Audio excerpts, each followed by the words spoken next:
All right. Oh. Okay, I believe this is where we left off last time. We'll pick up from here, but before we do, let's just give a quick look at what's left in the term, okay? I think we'll finish the chapter today. I don't think we'll have too much trouble finishing the chapter. We'll see. Wait a minute. I'm on the wrong page here, okay? I did not mark.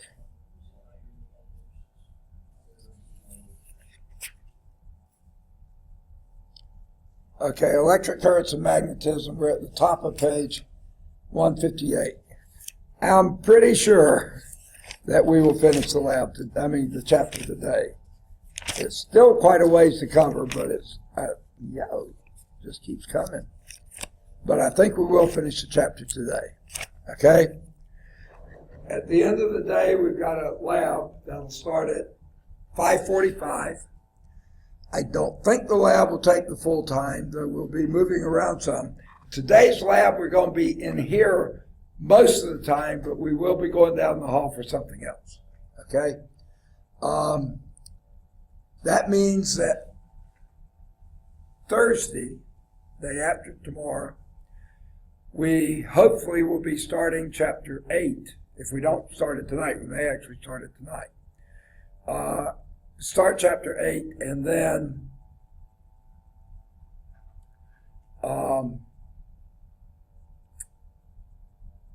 if we finish chapter 8, which I doubt if we will, we'll probably just go all the way until 7:15. We should finish it in that time, and then have the test on chapter 6. That'll be Thursday. Then Tuesday of next week, if we haven't finished chapter 8, we will finish chapter 8. And then you have the option, we'll have the lab on chapter 8, and then you have the option of taking both tests on Thursday, both the chapter 8 test and the final exam, or you can take one of them on Tuesday, chapter 8 on Tuesday if you want to. I'm not suggesting you do, but you could, and take chapter 8 the final on Thursday. Or if you could squeeze it in, you could take them both, because we probably won't. Well, we'll just see how it pans out, how much time we have and that kind of stuff. Oh, student course evaluations. How many have done them? Good. How long did it take? Okay, I've been hearing 5 to 10 minutes. Please, the rest of you, do your student course evaluations. Do any of you not know how to access those? All of you know, right? Please do those. And all the auxiliary ones they've got. All right, do you have any questions before we get started today? Any questions? Any? Okay. All right, let me get the projector. I had it lined up. Let's see if it's still lined up. Well, all right. Don't hold that down long enough, and it bips it. You can't go through it.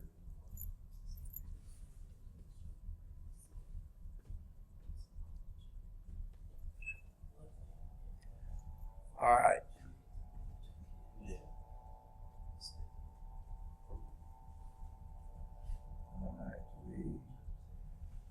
Not too bad off, just a little bit.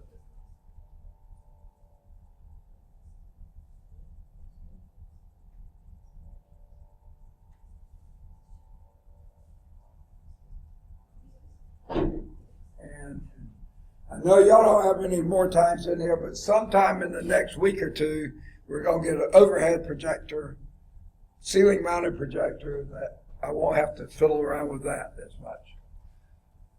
All right, if there are no questions, here's where we left off last time. Top of page 158 in the big book. section 6.4, electric currents and magnetism. Now, excuse me, here are the keys, okay? Anytime you have a moving charge, which by the way is a current, you produce a magnetic field. Anytime you have a moving charge, a current, that produces a magnetic field, okay? That's in iron atoms, in nickel atoms, in cobalt atoms. That's what produces the magnetic fields there. The earth spinning moves charges around inside of it. That's what makes it a magnet, okay?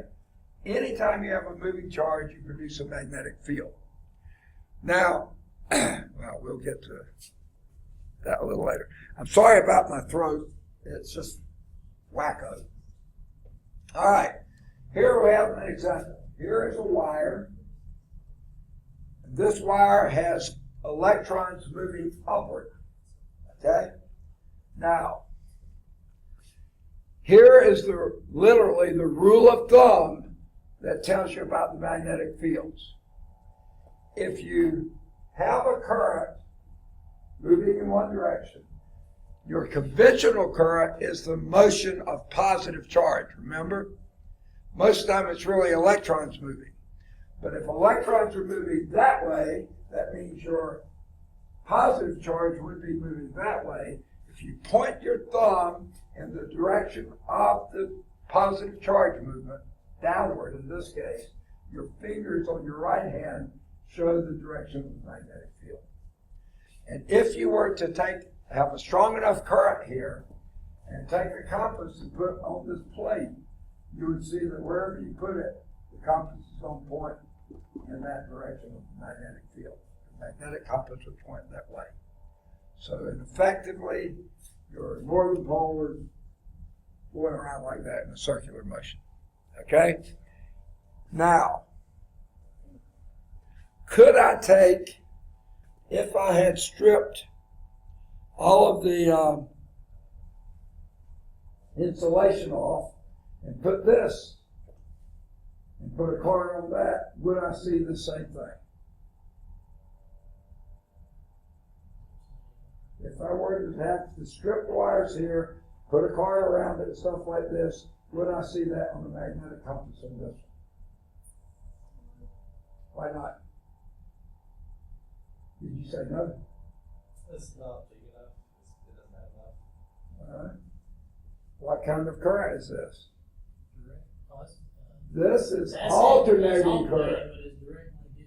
Okay, yeah, this would be direct one to that one. Right, the laptop. No, this is the projector. This is regular. Okay. No, because if you're doing like this, 60 times a second, you're not going to see an electric field with an alternating current. It requires a direct current. That's the key. A key. One of the keys. All right. Whatever should have been there is not showing up. Now, the shape of the field is determined by the geometry of the current. What do we mean by that? We just saw the example of a straight wire. A straight wire just forms concentric circles around the wire, and that's the magnetic field.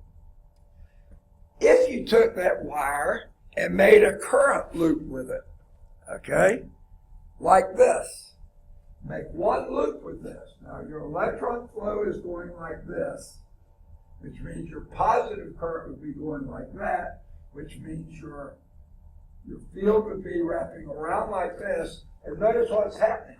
All the arrows on the inside of the circle are pointing upward, and those on the outside of the circle are pointing downwards, that loop.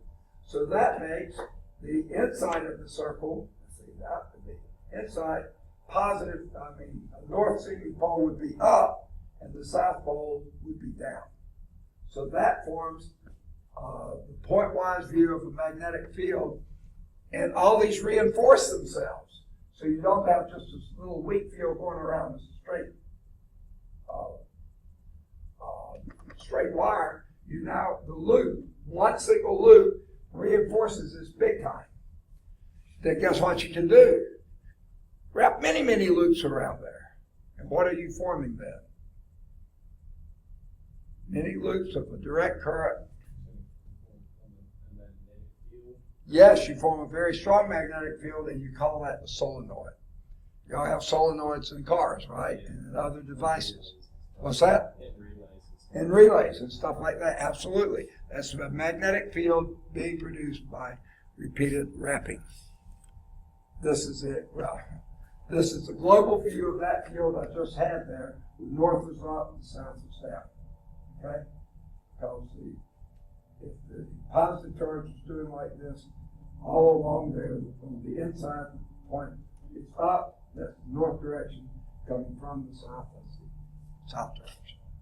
And if you put many, many ones looped them the same way around and around and around and around, don't cross them or anything, just keep doing that, you make a stronger and stronger and stronger field.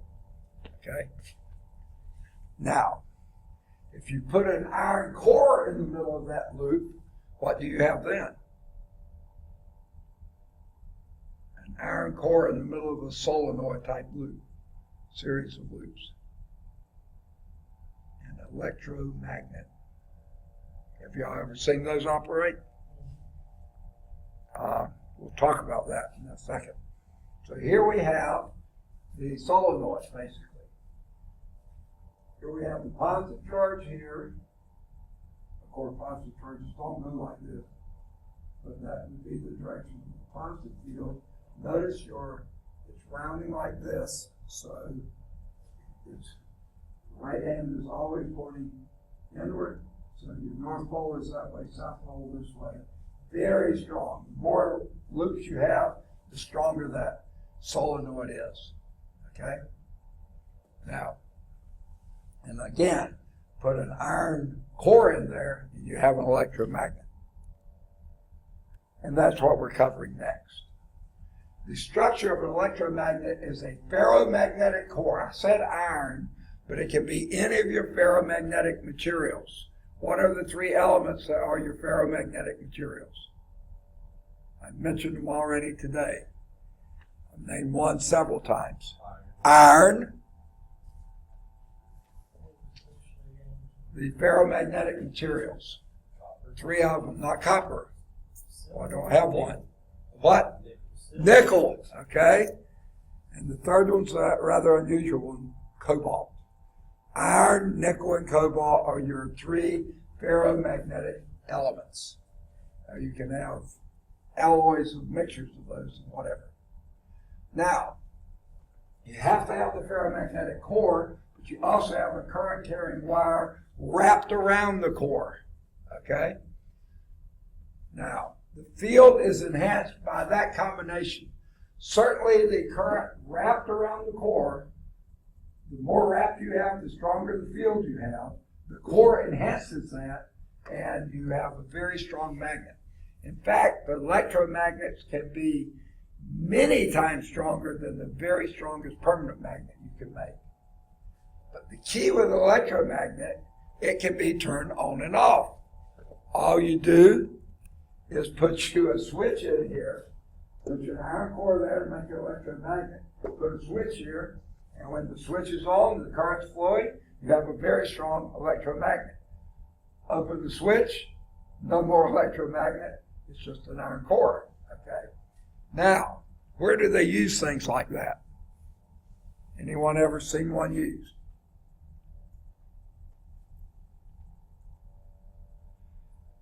You may not have seen this, but certainly you can imagine it. Don't you know that shipping, they have these container trucks with the beds on them. When they take them down, full loaded with stuff they're going to ship out of the country, down on the docks, they don't unload that truck and send it back empty necessarily. They might, but much more efficient is to pick up the trailer and load it onto the ship, and any empties they add, put those back down and go that way. That way you don't have to unload, load, and ship, take it on and off. That's exactly what they do. They have a big, strong electromagnet, comes down, they detach the trailer from the truck, and turn on the juice, It magnetizes, picks it up, the crane takes it over, sets it exactly where it wants, turn off the fuse, go back and get another one. Easiest way to load a cargo ship is keep it in the bed of well, I guess you call it the bed of the truck, and move it one by one. Another place, I was thinking some of you auto folks would think of this, scrap yards, where you have a lot of metal there. They usually compress it and get it down. They want to send this off to China or wherever they're going to send it to. They just have electromagnet, turn on the juice, pick it up, put it on the truck, turn off the juice, go back, get them another load. We had that out there, US Steel. Oh, yeah. Okay, I didn't know you worked at US Steel. Scrap cranes and all that, and all that, yeah, that's the same thing. Yeah, electromagnet all the way. That way, otherwise, the way they used to do it before they started doing it that way, if they were doing something, they had to get a pallet and make sure everything was balanced. You pick it up, you make sure it wasn't going to fall and stuff like this. Then you undo it all and you go back and do it. The electro off. Simple, watching them do that, they just drop it down in the train car. Yeah. Very quick process. Very, very quick. Okay. Now, that's the big scale stuff. Where else do we see this? Used in many applications, such as your meters. When you were using ammeters or voltmeters, they're run by, especially those that used to have needles on them, the I analogs. had one in the Yeah, okay. Those are electromagnets there that are, the more current you have, the more it's going to go one way, the less current the other way. Current is proportional to voltage. The more current, then the more voltage is through the ohm meter. It's reciprocal. So when the ohms are increasing, it's going this way, and decreasing, it's going that way. Same deal. Now they may have a switch in there to turn it so it turns it the right way. Now, so meters do that. Okay? Switches, you mentioned solenoid switches and relays and things like that. Electromagnets are all over those things. Speakers, as in stereo speakers, loudspeakers, any kind of thing like that. In fact, even your telephone, and we'll see that in a minute. Motors have electromagnets in them. We'll see that over and over again. Generators, they're all over the place. Big time, small time. Okay? Let's show the meters here. Now this could be measuring volts or amps. Okay? And here's how this works. You have a spring here that's going to tend to always go to zero here. Okay? You have a coil here, but it's inside a strong permanent magnet. North pole, south pole, a horseshoe magnet here. Okay? When the current goes through here, then all of a sudden, let's make it DC, that current going through this coil here is going to create a magnetic field of north, say this way. But as soon as it does that, it's going to repel this north and be attracted to that south. So your meter is going to swivel like this, and what you're measuring is how many volts are going through there or how many amps are going through there.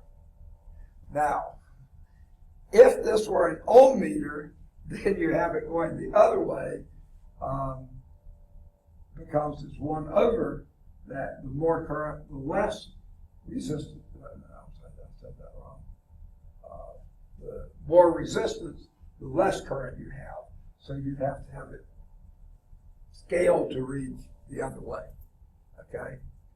So it's an instrument for measuring current or voltage, either one. It uses a magnetic field produced by the current. The strength of that field, the more current you have, the stronger the field, the more it pulls against the spring. The weaker the field, the more it pulls back that way. Okay? So the magnetic field and hence the deflection is proportional to the amount of current, or if this is scaled for voltage, for the amount of voltage, because you got the same resistance in that, So the more current you have, with resistance being equal, that means more voltage as well. So it can measure either voltage or current. And like I said, modified, it can measure your potential, your volts, or if you do a reciprocal type thing, it can measure your resistance. And then it's an ohm meter. So it can be an ammeter, an ohm meter, or voltmeter. Does that make sense? Electromagnet is key to all of those because you got to have something creating a field that's going to move the needle inside that magnetic field. See, this is a strong magnetic field going like this. And when you have the magnetic field like that, it tries to align with that one. Okay. Now, electromagnetic switches. The old days, we had a thermostat up there. We still do. My guess it's electronic now. It's not manual or mechanical. But what you have here is a relay. A relay uses a low voltage control current to switch a larger high voltage current on or off. And in the old days, what was inside your thermostat was a mercury switch inside a thermostat. What a mercury switch is a vial of mercury, mercury being a liquid, right? But a very dense liquid. And when this was level, it's fine. Now, let's say the temperature drops in here, okay? The temperature drops and the bimetallic strip here tends to shrink a little bit.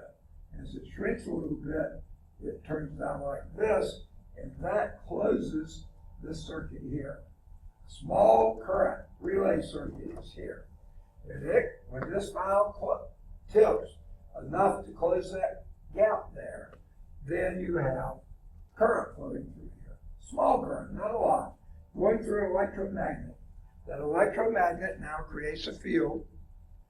That field attracts this metal here.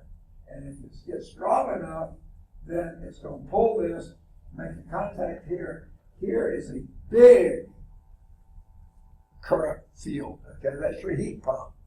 Okay, and then it turns on the heat pump, and you start blowing air as connected with your blower system and everything else. And this small current field here controls this one. That's a solenoid here, or electromagnet here, and a relay or a controller here. And that's what works. I can't tell this one's doing a thing, but at home, when it gets below a certain temperature, then there cuts in the heater, and the heater and the blower all come on and warms the house. Very small current here, controlling a much bigger current there. Okay. Solenoid switches. Movable, spring-loaded, similar to this, only it's just a solenoid, not a electromagnet. Iron core responds to the solenoid field. So it pulls on the iron core. Here we have water valves, automatic starters, VCR switches. When you press the button and turning on your TV or your stereo or something else, what you're doing is starting a very low energy circuit, okay, and it's switching on a higher energy circuit, okay. That could be bells, buzzers, whistles, your doorbell, anything such as that. Guarantee you have those either solenoids or electromagnets that are controlling the switches, okay. Any question? Telephones and loudspeakers, or speakers for rock concert, or your stereo speakers, or whatever. It couples acoustic waves, that sound waves, to electric currents. How does it do that? Let's start with the telephone. The others work very similar. Okay, the old guy here talking into the phone. Okay? When you talk, if you hold your hand in front of your mouth while you're speaking, you can feel little pressure waves hitting your hand, right? Okay? Do it sometime, okay? You can feel those little pressure waves.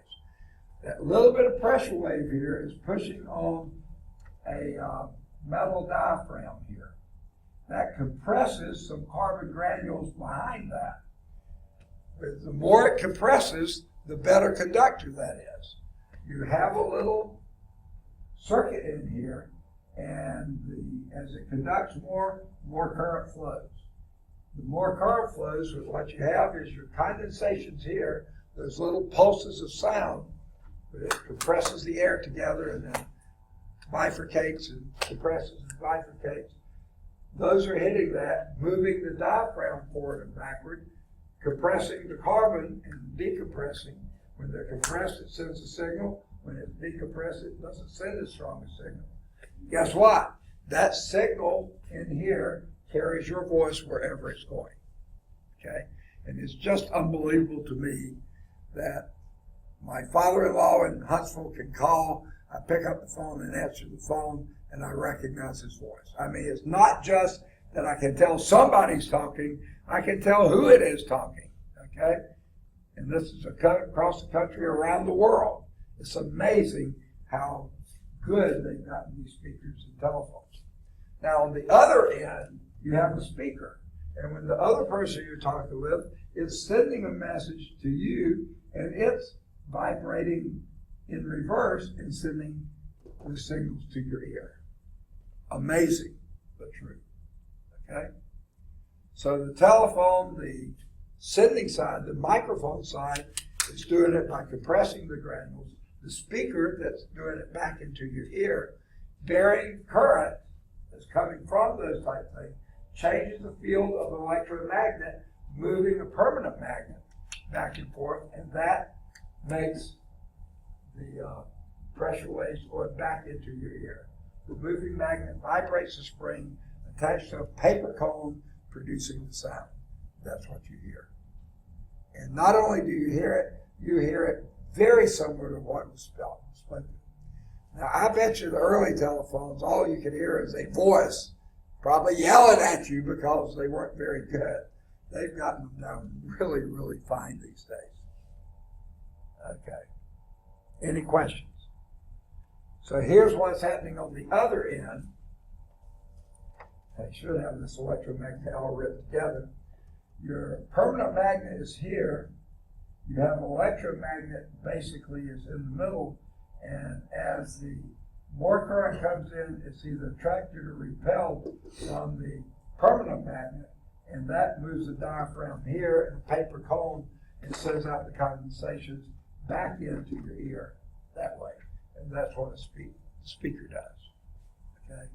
Those woofers on concerts and things like this, they are really sending a lot of condensations back out. Don't sit in front of those things. You may not hear as long. I was in the Navy, and I had some hearing loss before, but my last year in the Navy, I was on an aircraft carrier. And my bunk was the top bunk, and the guy had the bunk below me. Top bunk, right below the flight deck. Just after the jet blast deflectors that went up and down, the planes would move on, the jet blast deflectors would go up, they would fire up those engines,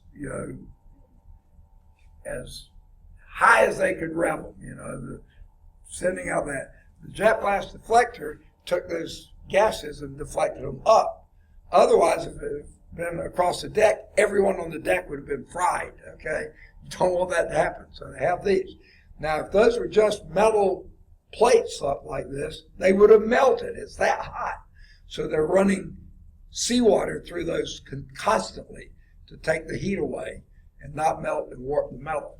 So every time a plane would come, they'd have it down, the plane would come up here, they'd raise it up, then they'd rev up the engine monstrously loud, just above my head, by the way. I was the deck between, but not much. Okay, and then when that plane would take off, I could hear, and then boom, when the catapult would hit the end, bring it back. That wasn't so bad. But then they'd lower that jet blast deflector, and the mechanical room was just forward of my rack. I mean, a metal wall, bulkhead in between. And when that thing would come back down, boom, and then they'd run the other plane up again all night long sometimes when they were doing night operations. I lost hearing, okay? I had earplugs that I'd put in. When I finally fell asleep, they typically fall out because my ears are pretty large canals, and overnight they'd fall out, and then damage was done. That's one reason, sort of, that I don't hear well now. So don't sit in front of those woofers. Okay? Get further away. So let's move on to electric motors. Electric motor converts electrical energy into mechanical energy, the energy of motion. How does it do that? Well, again, you have a fixed magnetic field going from North Pole to South Pole between these permanent magnets here. Horseshoe magnet here, North Pole, South Pole. Permanent field this way. Okay? What you have then down here is a very strong, either solenoid or electromagnet. It looks like the solenoid here. Okay? And if the electron current is going that way, that means the positive current would be going this way. I can't tell which way the windings are going, but it sets up a pretty strong field here too. So the electron, boy.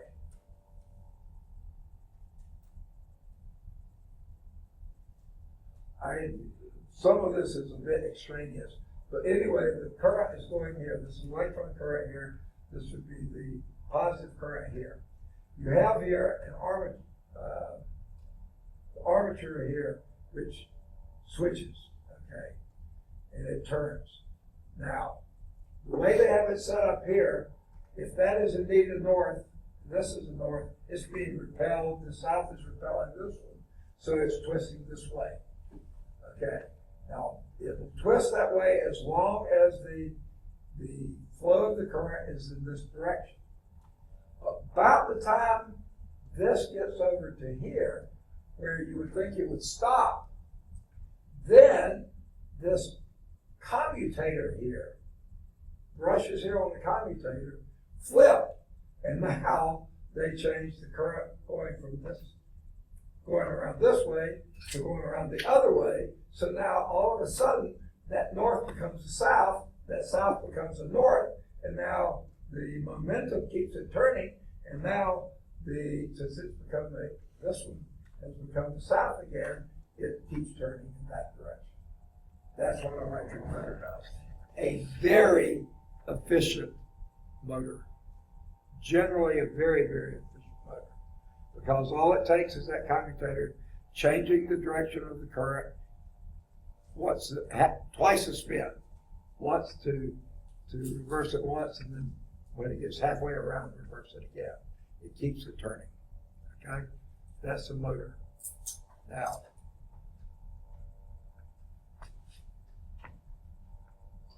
I can't remember which came first, the chicken or the egg, no, the motor or the generator. Seemed like it was the generator. Okay? And at one of the world's fairs, it seems like it was St. Louis, they were setting up, going to demonstrate this electric generator, which does the reverse of this. It takes mechanical energy, converts it to electrical energy. And they were setting it up to demonstrate this, and some technician wired it backwards. And all of a sudden, when there was electric current, it started producing the motion. That was the first electric motor, okay? It was a mistake, but they found out all you had to do was turn it around, and you turn, not quite that simple, but you turn a generator into a motor or a motor into a generator, okay? But this is electric motor. The two working parts, the field magnet down here, stationary. The armature, which is here, that's movable, rotates around an axis. Okay, so movable electromagnet. The armature rotates by interactions with the field magnet. Field magnet's here. This field is always pointing this way. When the electromagnet is wired such that that's the north and that's the south, it's going to tend to turn with pretty good strength this way. The more turns you have here, the stronger that field is, the greater the repulsion and attraction.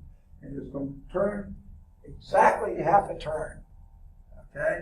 But when it gets to half a turn, the commutator and the brushes switch sides, and because they turn also, and now the one that was over here connects here, the one that was here and there, that reverses the direction of the current in the armature, so that makes this become that north that turned over here becomes the south again. It keeps moving. That south that came here becomes the north. It keeps moving, and every half turn they switch and switch, and the flywheel or just the momentum of that keeps a nice smooth motion. The armature rotates with the interactions of the field magnet. The commutator and the brushes reverse the current to maintain the rotation. Every half turn, they reverse the current immediately, automatically. Now, what produces a magnetic field? From the first slide we had, what produces a magnetic field? Current, a moving charge. Now, what you imagine might create a moving charge? A changing field. One feeds on the other feeds on the one. That's what we've got here. Electromagnetic induction. Okay? Now, a moving charge induces a magnetic field, but a changing magnetic field produces a charge, a moving charge. The relative motion between the magnetic fields and the conductors is all that's required. One's moving and the other's stationary, or the other's moving and the one is stationary. It doesn't matter. All it takes is relative motion. The changing magnetic field near a conductor induces a current. That's called magnetic induction. Okay? Now here's a little, and we'll do something like this in lab. If we had a coil of wire here, again, the more rings you have in the coil, the stronger it could be. Okay? So you have a coil of wire, you take a magnet, drop the magnet through the coil of wire. Notice there's no battery here. There's nothing creating any current, except you drop that through, and this north pole, when it falls through, it changes the magnetic field lines being cut by that, because the strongest field lines are right around this north pole. So that as that north pole falls through, then your current increases. Without, this is mechanical motion and creating electric current. Okay? Now, if you keep on falling, the south falls through, and then this flips back again and goes negative. Or, if you moved it the other way, the south is moving now not downward but upward, that would produce a positive, and you keep on moving until the north is cutting that in the opposite direction, then that produces a negative. So what we have is beep, beep, beep, beep. Every time the field changes, and it's either the movement of the field or the movement of the coil. It doesn't matter which. As long as there's relative movement, you create a current. You induce a current. That's magnetic induction. And that's the principle of a generator. Okay? And that's the next slide. The structure of a generator is an axle, just like we had with the motor, with main wire loops in a magnetic field. And in the lab, we're going to do the lab in here, by the way. In the lab, we're going to show it generators both ways. Either turning a coil inside a fixed magnetic field or turning a magnet inside a number of fixed coils. Either way. The axis is turned mechanically to produce electrical energy. That could be like at the hydroelectric plant. The falling water turns the axle, turns that coil, either the wire loops inside the field or the field inside the wire loops, and it induces a current. Alternating current. Okay? Or you could have steam, and the steam is turning a turbine. That's your mechanical energy, and that's producing electrical energy. That's where most of ours is coming from. The wind, it could be wind energy. Okay? Anything that's mechanical energy. In the hybrid cars, it's the brakes maybe. Turning here he is. See if you can see it.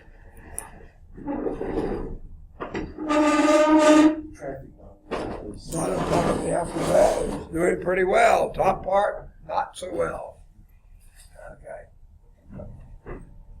So, that's how we form an AC generator. Alternating current. Here's the picture of this. You have something out here that's turning the armature. Okay? About an axis. Okay? As this turns, now this could be water power, it could be steam power, it could be somebody on a bicycle, it could be your car engine turning and whatever it is, it's turning that. Okay? And in fact, it is your car engine when you're recharging your battery with the alternator. It's the engine that's turning it. So you've got that. Well, you see that at the illustration right here, the most field lines possible are being cut by that coil of wire, right? As this turns, now the number of field lines being cut is reduced because of the motion of the coil. And as that field lines are being reduced, you have a change of current going on in this armature. Change your current until they get completely flat. No field lines are being cut. At that moment, you got zero current. But then it keeps turning, and now you're increasing the number of field lines being cut until you get directly over here again. Well, that's going to be opposite direction of the current in here than you had before. Okay? So it keeps turning, so it's increasing, decreasing, decreasing, increasing, decreasing. This is an AC generator, alternating current generator. This one is attached to this rod, this one's attached to that one, and you have alternating current coming out of here. Now, here's your external, small, weak, direct current here that's keeping this magnet fixed, but that's then creating a lot more current here because of the motion. Okay. AC generator is alternating current. The sign of the current and the voltage alternate. Positive here, going to zero, negative here, going back to zero, maximum here, minimum here, alternating 60 cycles, whatever. Okay. Now, you can have a DC generator. Here's how that works. It looks a lot the same. Okay? Everything here is the same. Field coil, the electromagnet, everything, the turning thing here. But notice what you got here. Now you've got two contacts. When the field lines being cut are increasing, you've got positive current coming in. So let's just say at this point you got the positive current going this way, coming from there. Okay? Now, as soon as the field lines does one complete turn and the field lines start decreasing, as soon as that happens, it's going to do a negative current like you had before, except that you have what they call a split ring commutator. Because as soon as this positive gets over to here and it starts to go negative, they switch poles, just like the commutator before did. And now this is going negative, that's going positive. That was negative before, that was positive before. So what you have is a pulsed direct current. It never goes negative. It's always positive or zero, but it has a pulse in it. Okay? What you can do is have a few of these at different phases and keep it positive always, almost constant. That's a DC generator. In the old days, that's what was in your alternator in your car. Nowadays, there's something else. What do they use nowadays to change the alternating current to the direct current? Anyone know? It depends. What's that? It depends. Okay, what would be some of Well, some of them they put positive and negative on each side, send it from one side to the other, and then stop it from the other side. I think there's another one that uses the way switches work or something. Change the battery. Okay. No, they're trying to charge the battery, but you can't charge the battery with alternating current. So they have something in there. What you first described sounds like what they call a dual diode. Because the diode only sends current in one direction. So when it's going one direction, it goes. Then they have another one connected to it, and when it changes and alternates to the next one, then this won't send it anymore, but this one will. So a dual diode will keep it pretty much like this. And that's all electronic. You don't have brushes to wear out like you did in the old split ring commutator. So it's supposed to be better. I think it is. And it's probably a little more efficient too. The sign of the current and the voltage are constant, but the level of voltage or current isn't constant. It pulses. And we'll see that in lab 2. Now, the next thing we're going to talk about, and by the way, so we don't lose things here, there's a really neat little concept supplied here. What does it take to make a battery? Does anyone know? What does it take to make a battery? All right. I think you should see. What does it take to make a battery? Cells. What's that? Cells. Cells in the battery. Yeah, what does it take? Cells in the battery. Did you say cells? I can't hear. Cells in the battery. Cells in the battery. What are cells in the battery? All right. We got a couple of things there. Second? No, I went to a basketball game Saturday and yelled too much. Okay, sorry about that. You have two dissimilar metals, and you have to have and what they call an electrolyte connecting them. The electrolyte carries a charge. That's Yeah, what I've I'm heard saying. of fluids. What's that? I've heard of the electrolyte in there. Right. Now, did I tell you the story of the anatomist Galvani? Didn't I tell you that one?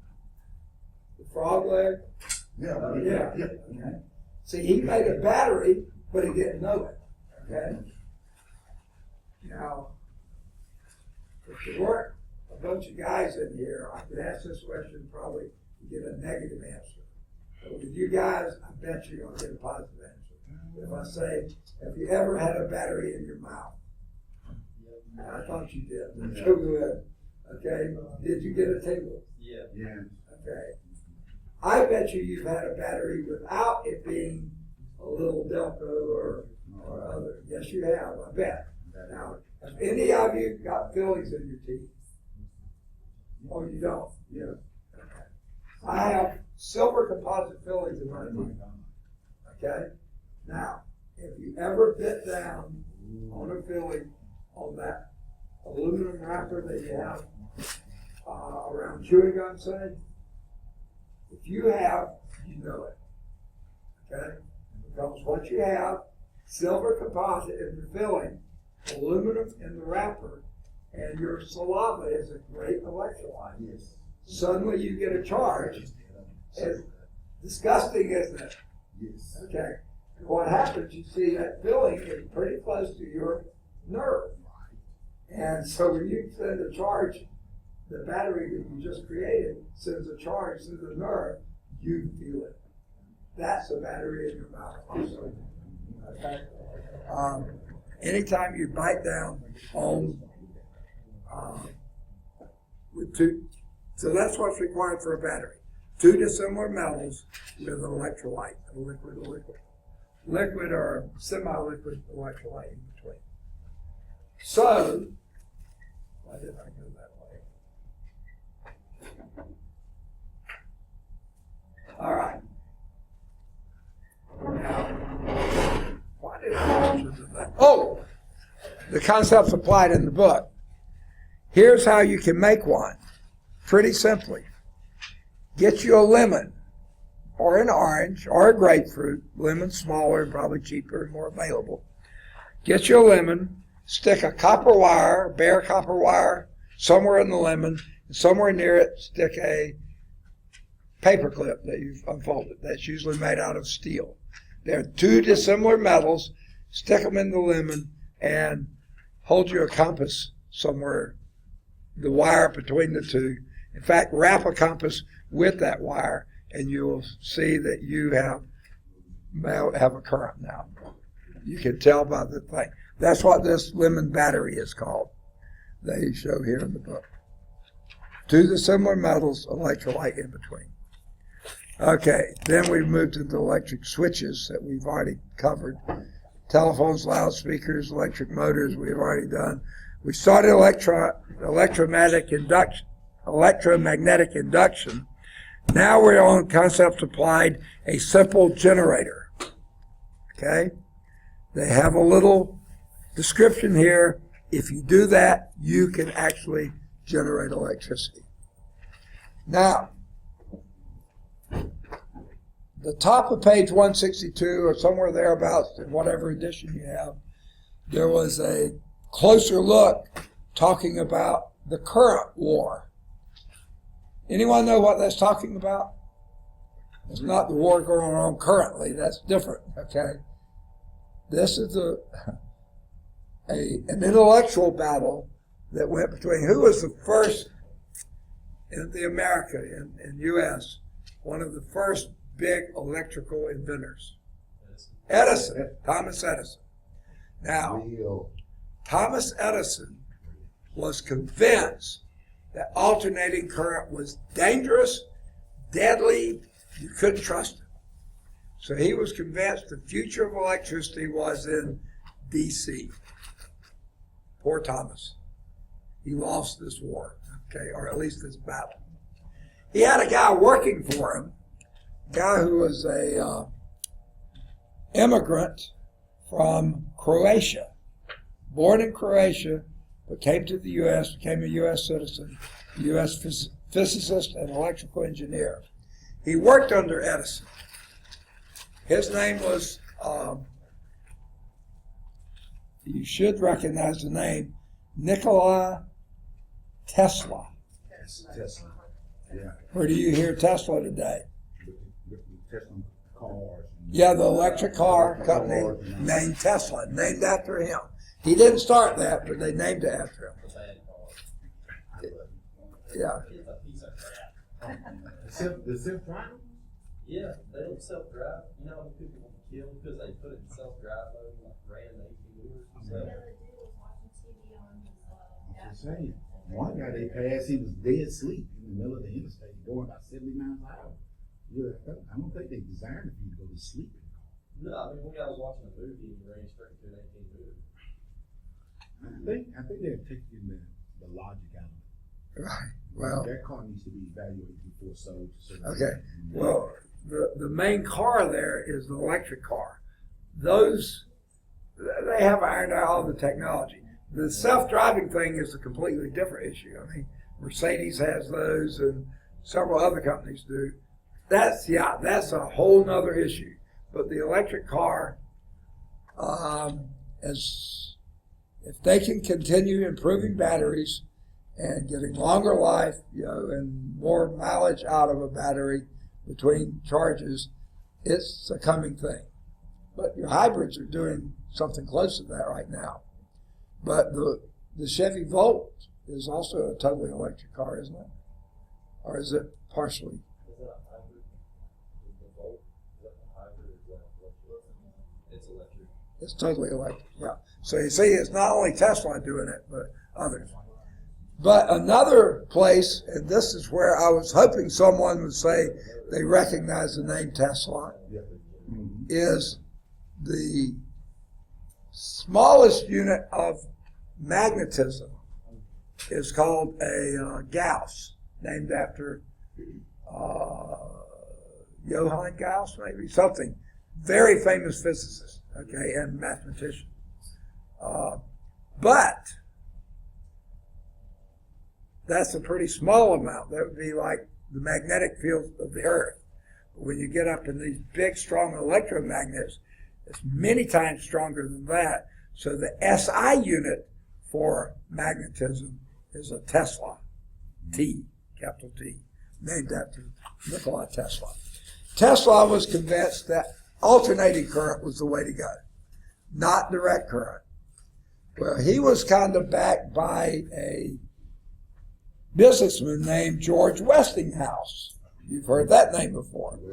He thought surely things need to go on alternating current, and Westinghouse and Tesla fought, you might say, with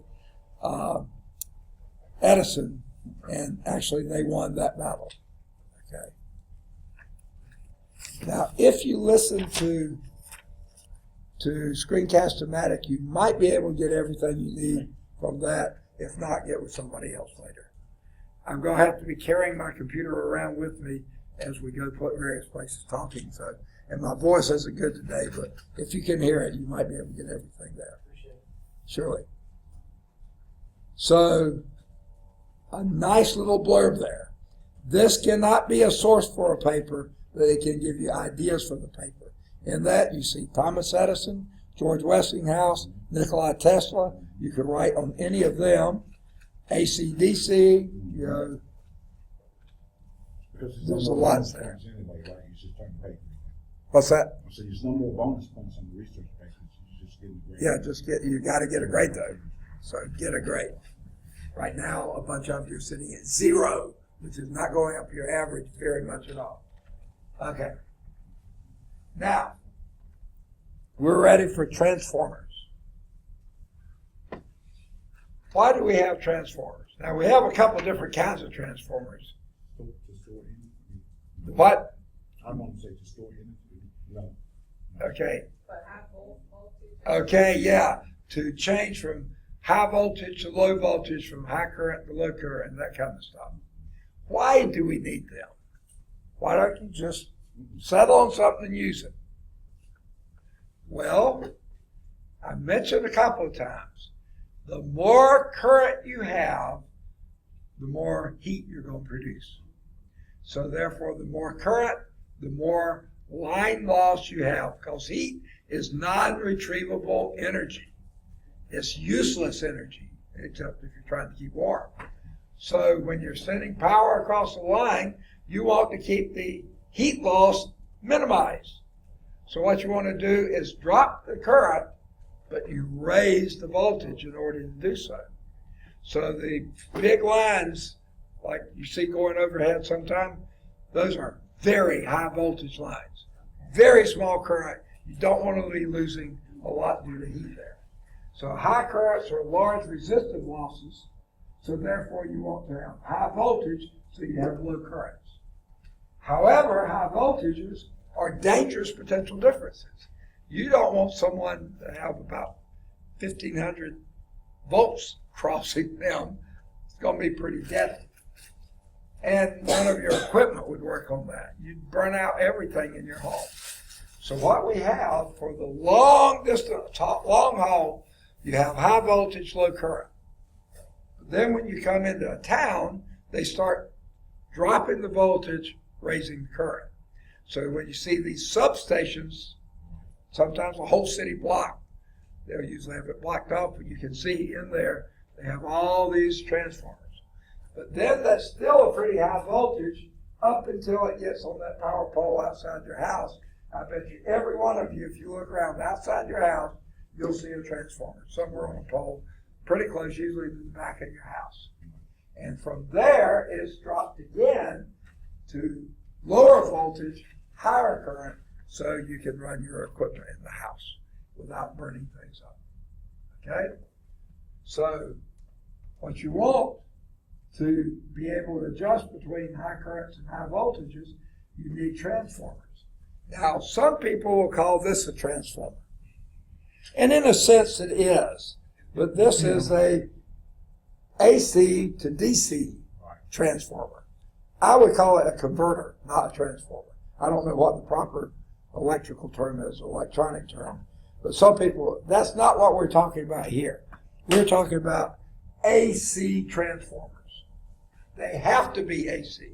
We'll talk about that in a minute. The solution is transformer to either boost or lower the currents or voltages. And by the way, when you change one, you change the other in the opposite direction. And the reason for this is the formula we had earlier, your power formula. Does anyone remember what the power formula is? Say again? B time line. Okay, let me go back to black here. Whoops. Voltage time. Yeah. Power, yuck. This is so aggravating. Okay. Power is equal to voltage times current. You're absolutely right. Your power does not change. Power in is power out. It doesn't change. It's joules per coulomb, power. Energy per time, power. It doesn't change. However, it can change the voltage and change the current. If the power is always the same, if you increase the current, voltage, you're going to decrease the current. Or if you increase the current, you're going to decrease the voltage. They go hand in hand, but in opposite directions. How they do this is the number of coils to the voltage. Okay? And here is the formula that we use. There's two sides of a transformer. The input side, the output side. Okay? You can call this primary and secondary. Primary is the input, secondary is the output. Okay. Here's how that works.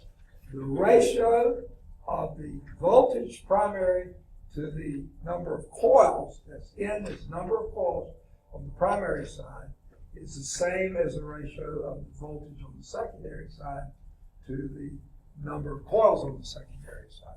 The ratios are the same. Now, we call this a step-up transformer where there's more coils on the secondary side than there are on the primary side. However, it's a step-down transformer if there's more coils on the primary side than on the secondary side. Okay? What would that be? The one outside your house. Secondary. It's step down. Well, secondary. Now it's step down transformer. The ones at the hydroelectric plant or the power plant where they're making the electricity before they start sending it across, Primary. step up. Yeah, they're going to step it up. Okay? Let's see an example of how that works. Okay, I need to clear my ink. Okay. Here we have 120 volts here. This is the input side. You have 10 turns here. That's in. 120 volts is to 10 turns. As how many volts is to one turn? You have 10 turns here, 1 turn there. What's that going to be doing? Stepping up or stepping down? Be stepping down. Down, okay. Down. Stepping down Right. because 1 turn is going to produce 12 volts. Okay. Okay. Have you lost energy here? Lost power? No. You've lost voltage, but at the same time you've increased current. Say that again. Increased current. The Voltage. power in is power out. You had, now they aren't mentioning the current here, but you step down by a ratio of 10 to 1 from 120 to 12 volts, okay? But at the same time, you've increased the current. Whatever the current was here, you've increased it by 10 times. So the power is the same. Now, this is a step-down transformer like you have there. But this isn't what you have there. This would be in your house. We've recently gotten it changed. But a few years ago, several years ago, my wife wanted to have some outside lighting. So it wouldn't be as dark when she came home late in the wintertime, and I wasn't home yet. And she didn't like it being dark around the house. So we put some, I believe it was 6-volt outside lighting. Well, we had to have a box there. That box was a step-down transformer. 120 coming in, only 6 coming out. So you had a ratio of 20 to 1. Yeah. Now, did you only have 1 turn there? Probably not. You could have had 10 turns there. But then you would have had 100 turns here, you know. It just had to be that ratio of 10 to 1. Okay. 90 to 9, whatever. Now this is your step-up transformer. You have 120 volts coming in, only 1 turn. 10 turns over here, what's your voltage coming out? 1200, absolutely, 1200 volts coming out. That's a step-up transformer. I can't imagine why you would want to have that in your home, because usually you don't want any more voltage than that. That's what they tell me about those electric heaters. Oh, okay. Well, it's just they ask people not to leave them running. Right. And stuff, because sometimes they have them plugged up improperly. And then that much voltage is going to generate heat. Right. Mm. Okay. Okay, so that is your transformer. Now, as I said, if you drop this by a factor of 10 volts, you're increasing your current by a factor of 10 amps. Here you're increasing voltage by 10 times. Here your current is 1/10 of what it was over here. So whenever you step up the voltage, you're stepping down the current by that same amount. But the voltage and the turns related to each other, inversely to the current. Okay. Before we move to circuit connections, let's go back to, I guess, here. Okay? Not a lot of room to work. Let's do example 6.9. A step-up transformer has 5 loops on the primary coil. In that formula there, what symbol would represent the 5 loops? NP. So NP is equal to 5. Okay? And 20 loops on the secondary coil. What would that be? NS is equal to 20. Okay? If the primary coil is supplied with an alternating current at 120 volts, so what would that be from your That's the VP. VP, vice president? Oh, no, okay. That's 120 volts. What would be the question is, what is the voltage in the secondary coil? So we're looking for VS. That's your unknown. How do you do that? Just do 120 times 20 divided by 5. Okay, 120 times 20, is that what you said? Okay, divided by 5. That's certainly one way to do it. Yeah. Here's another way. Notice this is going up by a factor of 4. Okay. So multiply 4 by that. 4 by 120. 480. This would be 480 volts. You see, because the ratios are the same, if that increased by 4 times, this has to increase by 4 times. Now, name a current. I don't care which. Name a current. Typical current. 120. No. What's a typical current? Name one. Make up one. Say again? A current. Current. Make up a number. 5. 5 what? 5 amps. Amps. Okay, 5 amps. So let's say you had 5 amps here. Let's make it 4 amps. Okay. Well, yeah. Okay. 4 amps here. What would be your secondary current? 1, because it's stepped up the voltage by 4 times, it steps down the current by 1/4. If you had done 8 here, 8 amps here, that would have been okay, good deal. That was example 6.9, 480 volts. Let's look at 610. Now there is something wrong in your book, okay? Oh, wait. Let's go back. Let me erase this. Okay. No, say again. UAB. Yeah, they were playing Auburn. I yelled for UAB. Okay. Auburn won. 4 points. Yeah. Okay. We're using the same deal.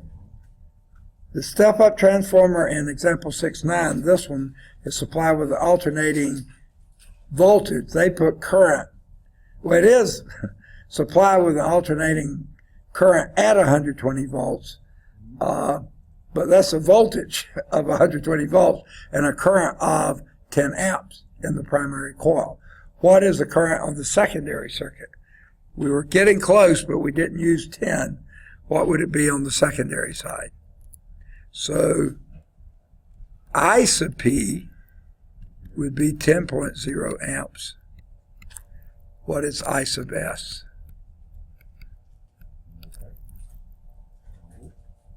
How do you want to work it? You tell me.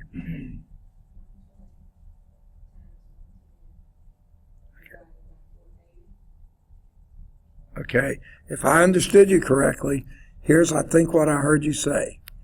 The voltage on the primary side times the current on the primary side. This, by the way, is the power. Okay? But that power is the same on the secondary side. That's the same as the voltage on the secondary side times current on the secondary side. And if this VP is 120 multiplied by 10, this is volts, this is amps, then this must be equal to, we already calculated 480 volts on the secondary side times IS. So basically multiply those two together, that gives you 1200. Yeah. 120 times 10 would be 1,200. Yeah, 1,200. And that's equal to 480, 480 times IS. So divide both sides by 480.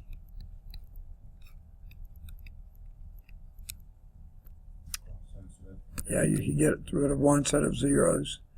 I know 12 will go into 48 4 times. So this would be 10 over 4.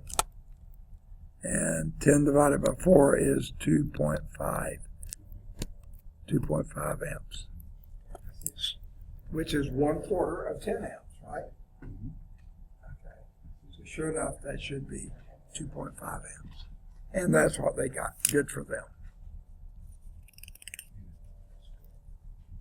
Yeah. You increase the voltage by a factor of 4, decrease the current by a factor of 4, divide by 4.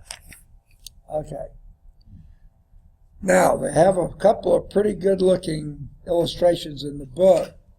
This is some transformers at that hydroelectric plant, it looks like. Boy, big old hunkers there. Yes. Those you guarantee are step-up transformers to cut down the current so you have less line loss, because not many users are real close to that. But the one that we saw earlier, that same picture there, that's a step down just before it's going into your house.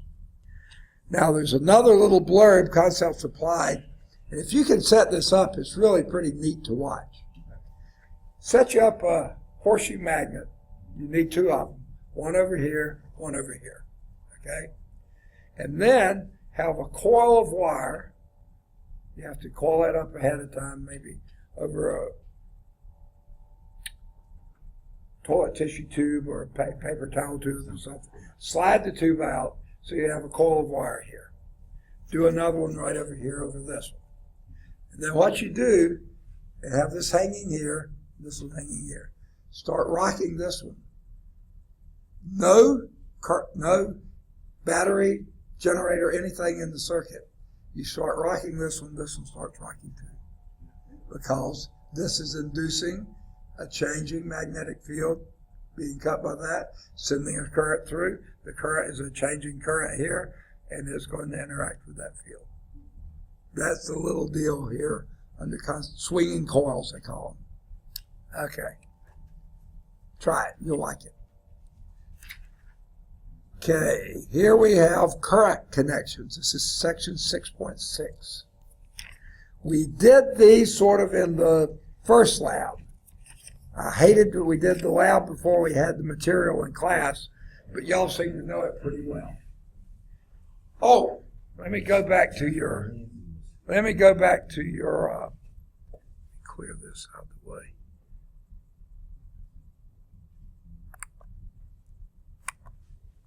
Now, notice here, what kind of current did they say we have here? Alternating current. Alternating, right. Will this work with a direct current? No. No, because you see it's a changing current, alternating current, constantly changing direction here, that's going through here, setting up a magnetic field, a changing magnetic field in this core. The changing magnetic field cut by that core is going to send alternating current out. DC current, only time you'd have a change is when it's fired up or fired down, okay? That's the only time it changes. The rest of the time it's constant.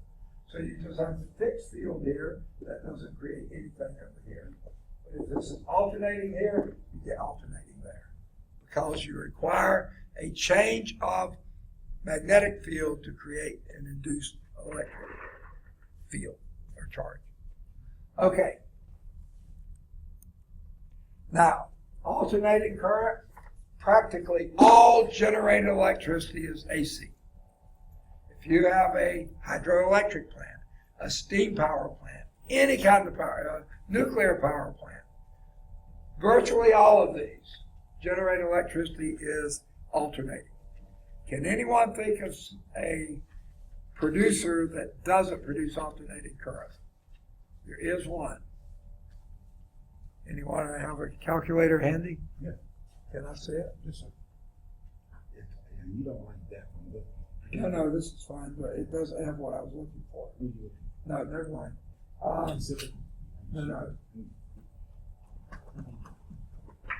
You have another? Yeah, I got it. Okay, that's all right. Okay. What I usually have left done wrong. I don't think that one. These are big hits. Yeah, this is simple.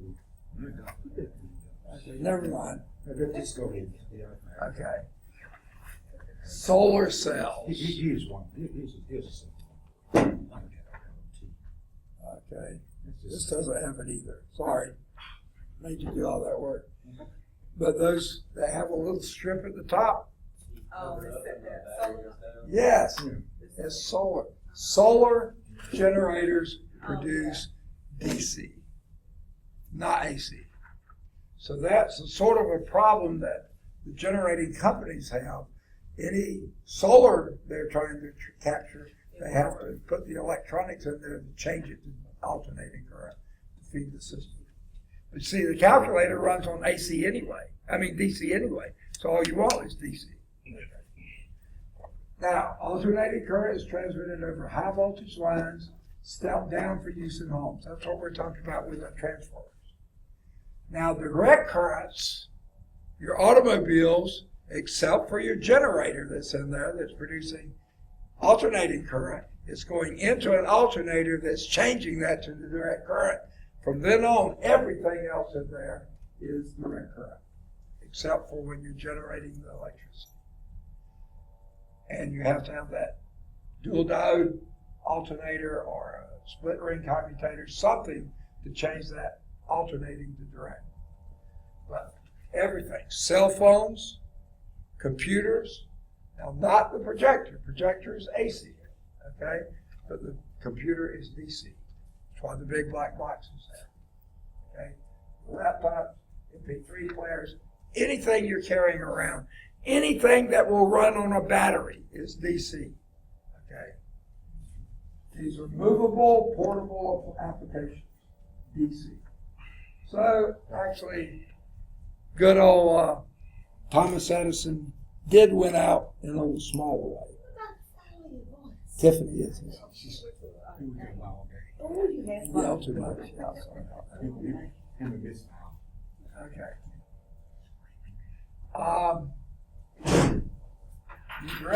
Your main current source is usually chemical batteries, unless you have the solar application. Yeah, that's mostly the two. Or you have a transformer that you're transforming DC or a converter. It's changing DC to AC to DC. All right, now let's talk about voltages and circuits. Now, just about everything we're doing here is going to be illustrated with DC. It's sort of simpler to deal with. Same principles apply with AC. You just have to do a little more fudging around, but you got it. Here is a circuit. They're calling this a series circuit. What's in series here? The battery. That is your potential difference. You have 3 dry cells here. Now, when they say dry cell, rule of thumb, think about 1.5 volts.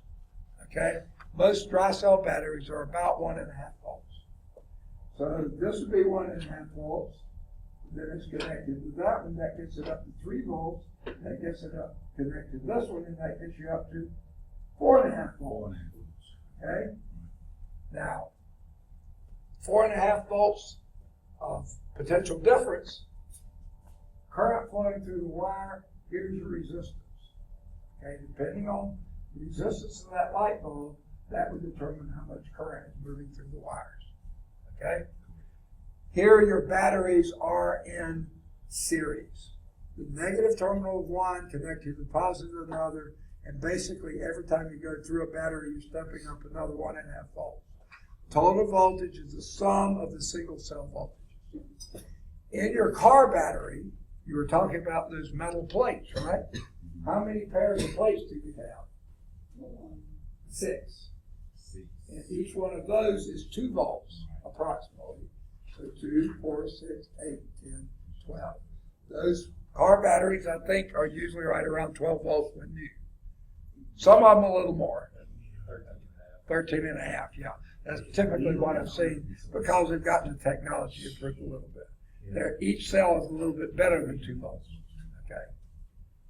And by the way, those 2 metals in there, it used to be lead and lead sulfate. Lead and lead sulfate. Lead and lead sulfate. And then the electrolyte, sulfuric acid. That's when you spill that battery acid on your shirt, get a new shirt. Spill it on your skin, wash it off as soon as you can because you're going to have a burn there.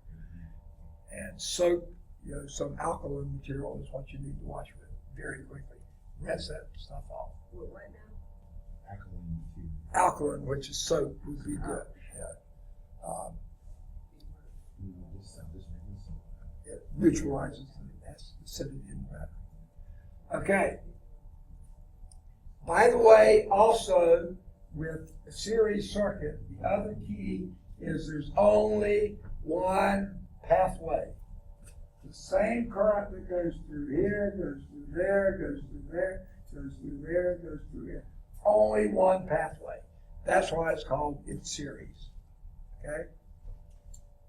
And here we have the potential differences in series. You add the voltages.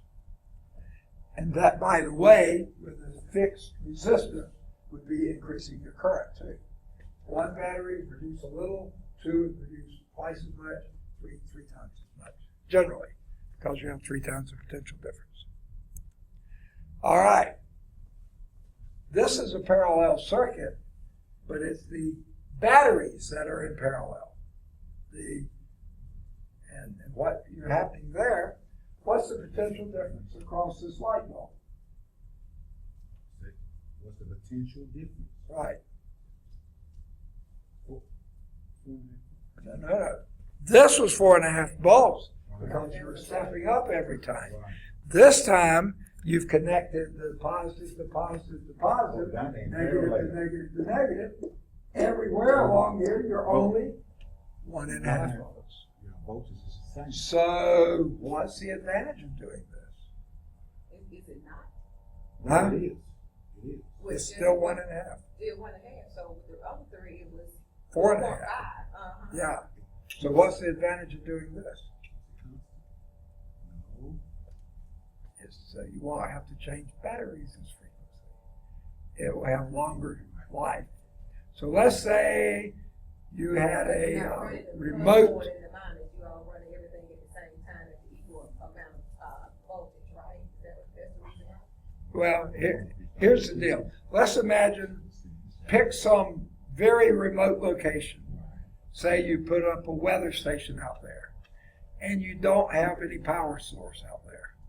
So you're running it on batteries. Mm-hmm. Super remote location, hard to get to.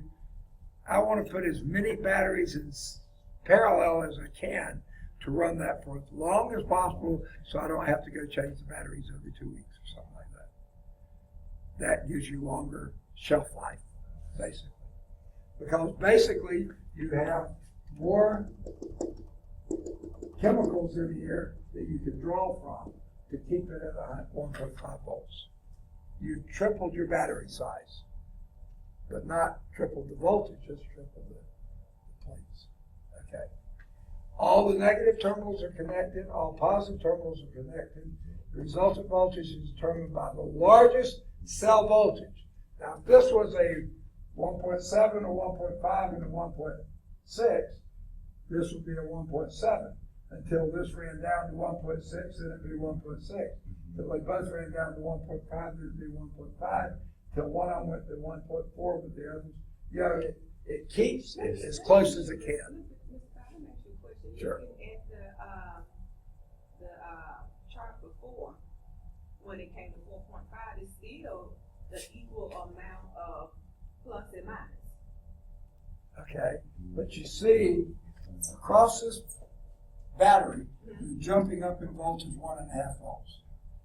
And then you go across this one, another 1.5 volts. So now it's up to 3. Across this one, another 1.5 volts. The difference between here and here is 4.5 volts. Okay? And this one, across this is 1.5, 1.5, 1.5. All these are connected the same. So anywhere along here is only 1.5 volt difference. Because this is in parallel. Now notice there's multiple pathways. Okay? They didn't say this here, but it will be. If this cell died, then that was still 1.5. You still got 1.5 volts there. Okay? If this one died here, you had a short circuit, you don't have anything across there. Open Because circuit. you don't have anything to connect to. Nothing to connect to. There's only one pathway. Now I understand. Yeah. Okay. Your Right. vision light. This one, the light keeps burning until all 3 of them are dead. That's why you don't have to change as frequently. Resultant voltage is determined by the largest cell voltage if they are different. One of them stronger than the It makes greater electrical energy available. Remember, your voltage is energy per charge. Okay? You have more charges available because you have 3 batteries worth of charge, that you're pumping. Okay? So there's more available that will last longer. That's the key here. It lasts longer. This is with the voltage source in parallel. However, most of the time we have situations like this. Our voltage source is fixed and we're changing the loads. What kind of situation would you call this one? Your resistances are now in series because there's only one pathway to get there. This is what we did in lab, remember? And when we remove one of these, what happens? Everything gets cut. Because if you break the circuit here, there's no more loop. Yeah. Now here you're providing only 1.5 volts. But you got a resistance here, and a resistance here, and a resistance here. Now if those are identical light bulbs, then you got 3 times the load than if you had just one in there. So this would be a third as dim, you might say, than if you had just one bulb in there. So every time you add another light in series, or any resistance in series, you drop the current. Because you have a fixed voltage, you're increasing your current, your resistance, that means you're dropping your current. That means the bulb gets dimmer. Okay? Now, this is a series connection of resistances. The total resistance is now the sum of all these resistances. Let's say they weren't the same. This was 100 ohm, this was 150 ohm, and this is 200 ohm. Different things. Then you add those resistances together. That's the total resistance of the system. You only have 1.5 volts. Your current has gone down dramatically. Milliamps, like we measured in lab. Okay. The current drops as more elements are added. Because your total resistance is increasing as you add more. Okay. Now, this is really a trick question. Is this battery going to last longer, or is the one that only had 2 volts in it? Or the one that has only 1 volt in it? Okay. Will this battery last longer than if you had 3 bulbs in series, or if you only had 2 in series, or even 1 in series, which is going to last the longest? Huh? It does It matter. does, man, and it would last longer if you had one. So you would think. One, well, 3. 3 in series. Why? Because the battery is providing joules per coulomb. You have fewer coulombs because your current is decreased, and that's what your battery is providing. When you look at the rating of a battery, they'll say 5 volts, 1.5 volts, whatever. But look at the important number there, and it's amp hours. How much current is that battery able to produce? And because you cut down the current, this will last longer. Well, you're not. There's more resistance, so there's less current, so the battery will last longer. Strange but true. Okay. Now, the deal here, the resistance is add. The voltage gets split. If there's only one, then the full 1.5 volts is across that. If there's 2 and they're equal, now it's 0.75 each. If there's 3, that's 0.5 each. Okay, you drop the voltage every time you add another. Not the voltage of the battery, but the voltage across each resistor. Okay. So therefore, for a series circuits, when your resistances are in series, your total resistance is the sum of all those resistances. You add more resistors, you're going to add more resistors, same voltage, you're going to drop the current. Okay. Now, this time of year, sort of important to think about. Now, this is sort of strange, but my wife found out about it. We've done it, and it works pretty well. You know the old Christmas tree lights? Yes, the big bulb. Yeah, the big bulbs that got really hot. They don't like you using those. They take more energy. They're going to dry out your tree, more likely to catch fire. Right? Because they get hot. Yeah. And the tree dries out, it may start burning. Okay. We didn't have many of them, but I had brothers and sisters, and my sister who lives at my mother's house, she had some old ones. Well, we found that we have a small greenhouse, not very big, in our backyard. And Wintertime, when it gets really cold, and we're trying to keep the plants alive, you can either put infrared lights in there, or since they produce so much heat, string some of those old Christmas lights all around there, even out your heat, and that can keep your plants from dying. Okay. So I had a big 3-prong plug, and I had several strands of light. So but I found out once I did more than 2 strands, the fuse would blow in the light because you got too much resistance in there and you can't support it anymore. But no, I'm sorry. Bad illustration. We'll get to that in a minute. It's bad illustration. Those were, I understand. yeah, but those were parallel resistors there. They weren't series. If they were series, they just get dim. Okay. All right. Parallel connection. You have more than one current path available. And here is the strange thing about parallel. You increase your circuit elements, you decrease your resistance. The overall resistance goes down when you add more elements. And I'll show you why. Here is your parallel circuit.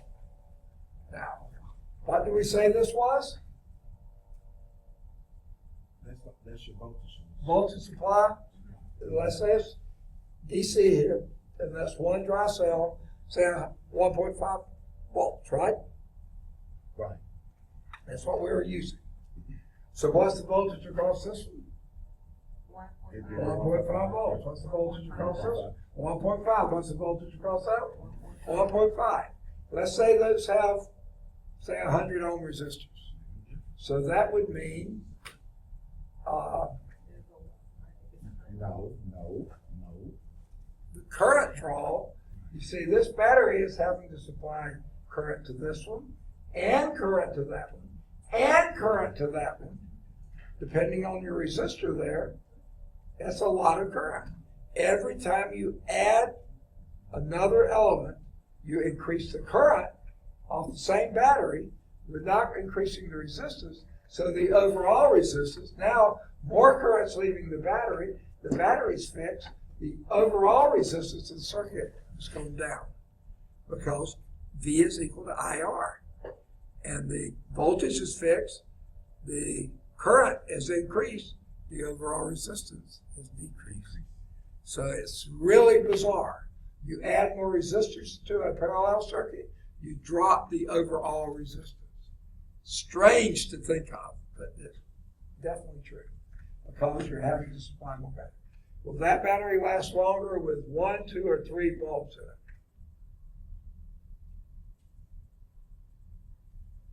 Voltage is the same. So Voltage is the It same. doesn't make any difference. Yes, it does, Okay. because it's providing 1 amp here, if you only have Oh, one, right. providing 1 amp here and 1 amp here, so it's twice as much current. Right. 3 up there, 3 times as much current, that's what runs the battery down. The current, not the voltage, not the resistance, it's the current. So that one will die really quickly. Compared to The more you have. series. Okay. So more than one current path available. Overall resistance drops as more elements are added. Strange, but true. And the total circuit current increases as more elements are added because it's the same voltage across every element. So more resistors, more current has to be there. So you're increasing the current. Oh no, that goes down the way. Here is what happens to your overall, we call it the effective resistance. They call it total. I like effective better. It's a reciprocal relationship. If this was 1 over, give me a resistor. Pick up a number. 200 ohms. 200 ohms. This one, 60 ohms. 60 ohms. And this one, 70 ohms. 70 ohms. Okay. So let's do the math. Okay. 1 over R total is equal to 1 over 100, you said? Plus 1 over 60, Okay. So plus 1 over 70. you compare- Okay? You got your calculator, Yes, plug sir. it in. 100 plus. You're doing 1 over 100. Yes, sir. Okay, plus 1 over 60, plus 1 over 70, equal, Plus, 70. Reciprocal. That equals 0.01428. okay, 1428. Okay. Okay, that's 1 over RT. To get RT, do the reciprocal of this one. You get 70. You get 70. 70. No, I don't think so. You did something wrong. You say 100. 100. Okay, you say 100. Reciprocal. Plus 60. Reciprocal. Plus 70. Reciprocal. Equals reciprocal. Okay. I'm sorry. 24.4. 24.4.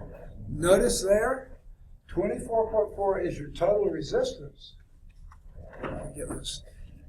RT is equal to 24.4.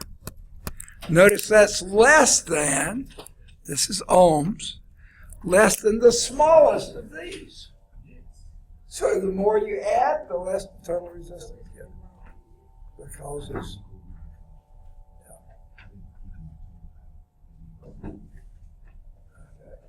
so you see, every time you add another one, your overall resistance drops. So therefore, you're pulling more current. You pull more current, you're more likely to blow a fuse. That's what was happening in my greenhouse, okay? When I put that third strand on there, it blew the fuse on the strand, not the overall thing. Really, those two strands was enough. It was. It should have been. I stopped there.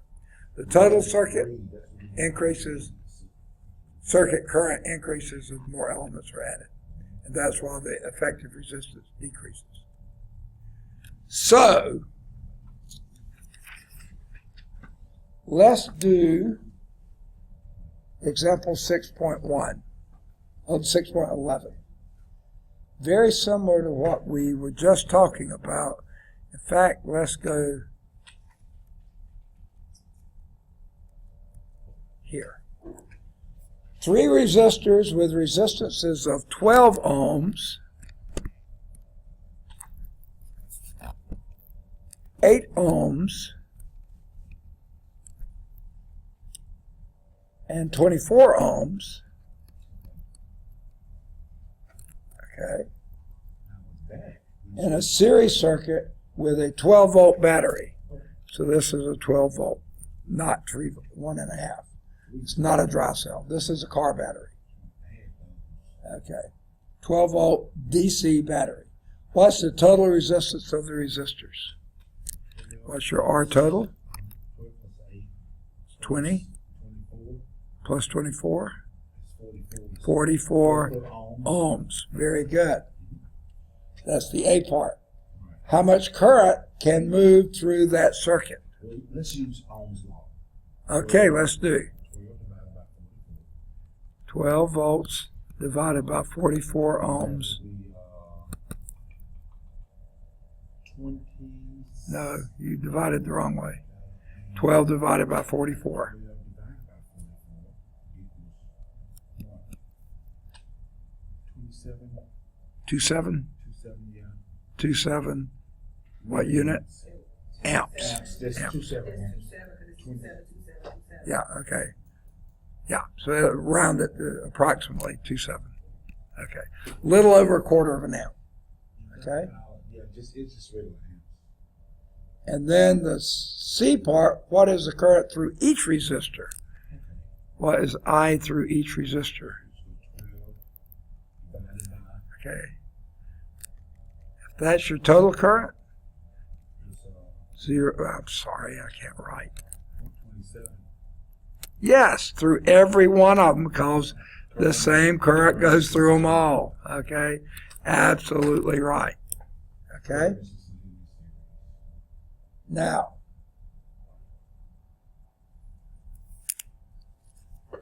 before we go any further, top of that page, or somewhere near that page, Science and Society, the blackout revealed pollution. In August 2003, I don't know if any of you were born then, were you? I guess so. Okay. Yeah, you should have. You are. Nobody, except for you and me and you. Okay. No. That was only 13 years ago. All these guys are older than 13. But in 2003, there was a huge electrical grid, problems in a huge electrical grid and power plants shutting down across the Ohio Valley, and it moved all the way into the Northeast. It was miserable. Yes. August 2003, that was hot. So air conditioning, about 50 million people experienced blackout. 50 million.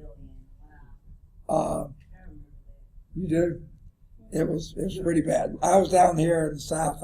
We heard about it. Yeah, were you up in the area that happened? No. Yeah. But they took advantage. Anyway, well worth a read. Okay?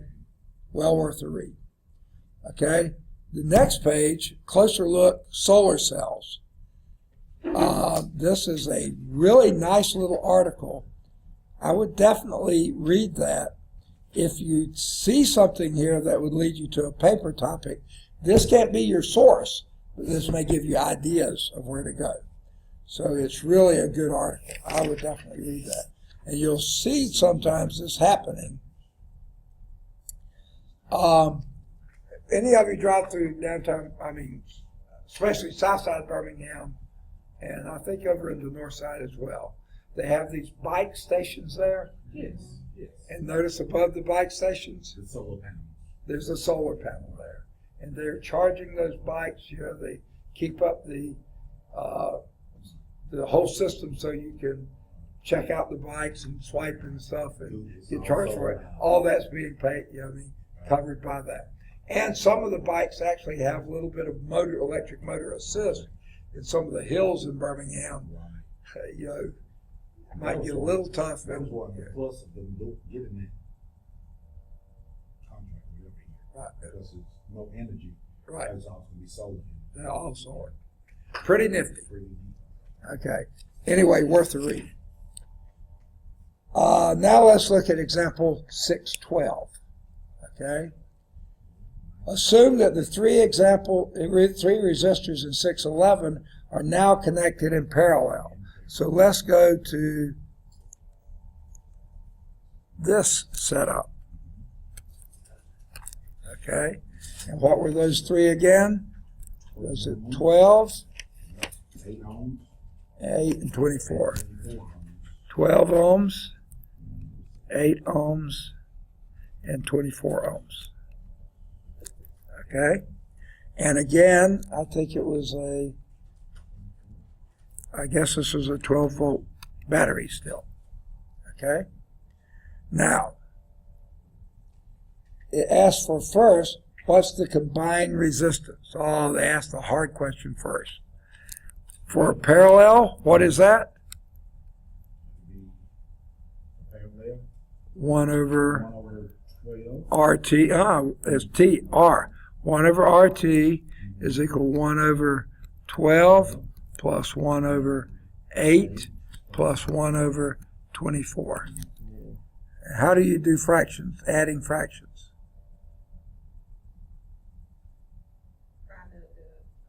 Least common denominator. Of those three numbers, what is it? 24. So this would have to be 2 24ths, right? This would have to be 3 24ths, right? Okay? So that would be a total of 6 24ths. All right, here's Amika, right? All right. Now, 6 over 24 is the same as 1 over 4. And that's 1 over RT, so the total resistance for this, or I like to call it effective resistance, is 4 ohms, because you reciprocate both of those, 4. Look at that. The total resistance is less than the smallest of the resistors. because every time you add another one in sequence in parallel, you decrease the resistance. Okay? Now, second question said, what is the current in the overall circuit? Well, we said this was 12 volts, Right? and we have a total of 4 ohms. So what's your current? 4 divided by 4, Which is 3 amps. 3 amps. And what was it before? 0.27 amps Right. in parallel, in series. Okay? Now the third question is, what current is through each resistor? Very. It varies because you have 12 volts across this one, but you have 2 ohms, so how much current would be in this one? No, 1 amp. Okay. How about this one? 1.5 amps. And this one, a half an amp, 0.5 amps. And when you add those 3 together, Should have 3. And that's exactly what your total current is. Very good. You see how this works? In a series circuit, the same current flows through them all. It's your resistances that are added.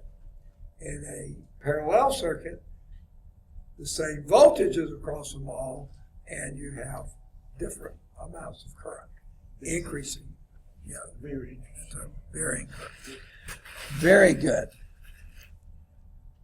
Okay, Now, what time we gonna start now? 5:45. What time is it now? Oh, you talking this 5:19. 5:19, 5:18. Okay. I'm just curious. I didn't know. Right.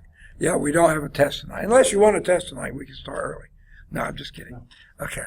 And speaking of that, now we're gonna do. Oh, okay. That was before you came in. Okay.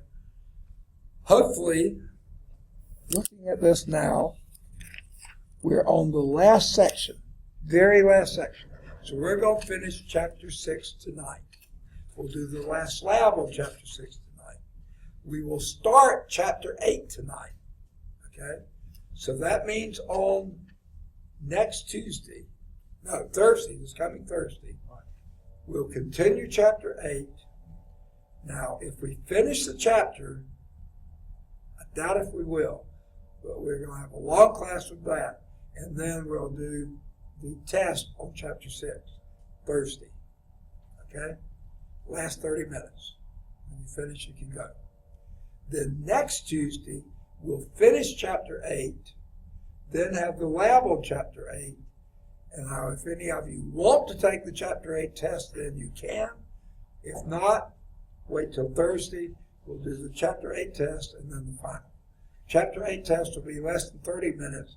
The final exam, probably less than 15. So we'll be It was out of that. matching, right? Huh? It was matching. The final exam is matching. Chapter 8 test will be a lot like the test we've had so far. Mostly multiple choice, maybe a few short answers and things like that. So on the last week of class, We have We'll have- class on we'll have Tuesday two and the tests. test on Thursday. we'll have a chapter 8 test and a final And a final, right. in one day. Yeah, but you have your formula and equation sheet. sheet. Unless you want to take the chapter 8 test on Tuesday. We'll have plenty of time, I'm pretty sure, but we'll just have finished the chapter then, so I'm not suggesting you do that, but if you wanted to, you could. Now, if you want to take the one test on Wednesday and one on Thursday, you can do that. I'll be here Wednesday from 7:45 in the morning until at least 2, more than likely 4 or 5 o'clock. So if you want to come in and take the chapter 8 test on Wednesday and do the final on Thursday, you can do that. If you want to do them both on, and you can do it. Once we finish chapter 8, you can wrap it up any way you want to, as long as you get everything finished by Thursday evening. Because Thursday evening, I'm leaving, Friday morning, I'm leaving town, and if I don't have it, I can't grade it. And the grades are due on Monday by noon. So get everything done by Thursday. Also, let me say this. Next Thursday, the day of the final exam, I'll be returning all your tests, all your labs. The only thing I can't return is your research papers. And by the way, the last day to turn in the research paper and get credit full credit for it is next Tuesday. If you get it to me today, you still get a bonus point. I'm trying to think of, even Thursday, I'll give you a bonus point. But next Tuesday, no bonus points. Okay? So try to get me your paper today, tomorrow, Thursday, or Friday. Friday I'll be on Birmingham campus in the morning. So get it to me then. But then next week, get it to me Monday, Tuesday to get full credit. If you get it to me Wednesday or Thursday, you're losing points. So get it to me by Tuesday. And I'll be returning everything except the research papers. All your labs on it. That means if you haven't done a lab or finished a lab or turned in a lab, you're going to get a 0 if I don't have it by next Thursday. Not this coming Thursday, the following Thursday. Okay? We'll be through with all the labs by then. Now, the last lab that we'll do on Tuesday, the Chapter 8 lab, most of you will turn it in that night. But if you don't, you can turn that in to me on Thursday too. Sounds good. Yeah. Sounds fair. Okay. And then you get to decide when you're going to do the. Wait a minute, I said that wrong. I need to get all your papers back to you on Tuesday of next week, a week from today. So, Tuesday of next week, so you can have the study for the So final. if we're missing any labs. You have to get them we done need by do them next by Tuesday. Right. Okay. Your papers, your labs, your tests, everything have to be finished by class time on Tuesday. Otherwise, you're going to get, yeah, right. So get everything done by next Tuesday. Okay. And then, Lab 8, I turned it in. And it's not a grade at that point. okay. Lab 8. Now, lab 8, let me see. Gotta find you. I'm looking in the wrong place. I don't have a lab 8, I don't think. Yeah, because when I looked at my grades on yesterday, I noticed that you didn't have a grade for lab 8, but I turned it in. Let me check and see. I'm trying to remember which lab 8 was. They aren't numbered well. Lab 10 was the last one. Lab 9 was the one before that. So it's 2 before that. That was I believe it was the last one of the, they are, that's why I want to get rid of it.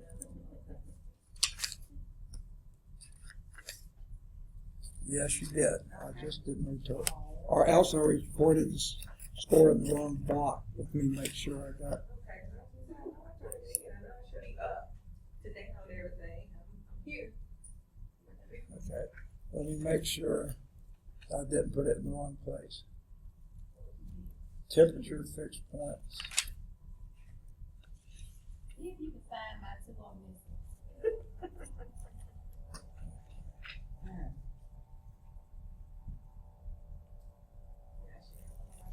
The person before you was Siegfried. Got him. The person after you was Steve Wright. I just failed to put it down. Sorry. Okay. I should be up to date on everything. Okay. All right.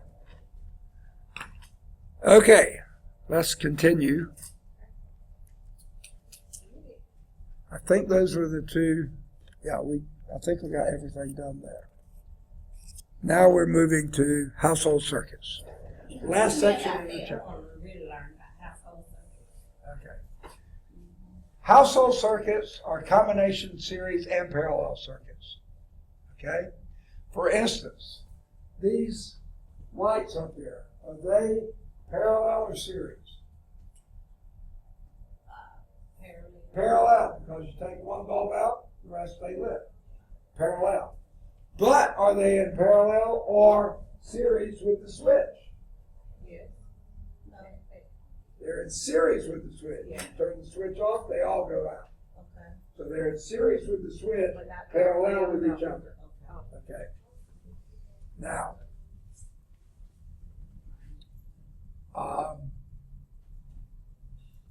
light fixture fixtures in the room are parallel with one another, but they're in series with the switch, just like I just showed.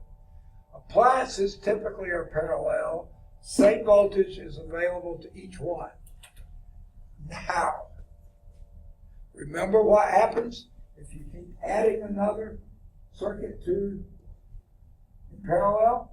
You're increasing your current. Because as it provides current to that one, and current to that one, current to that one, current to that one, with the same potential difference. So whatever is here, it happens to supply current with every one. Now, the first house we lived in when we moved to Birmingham, we were renting. It was a nice looking old house. It was drafty as the day is long. It was a nice looking old house.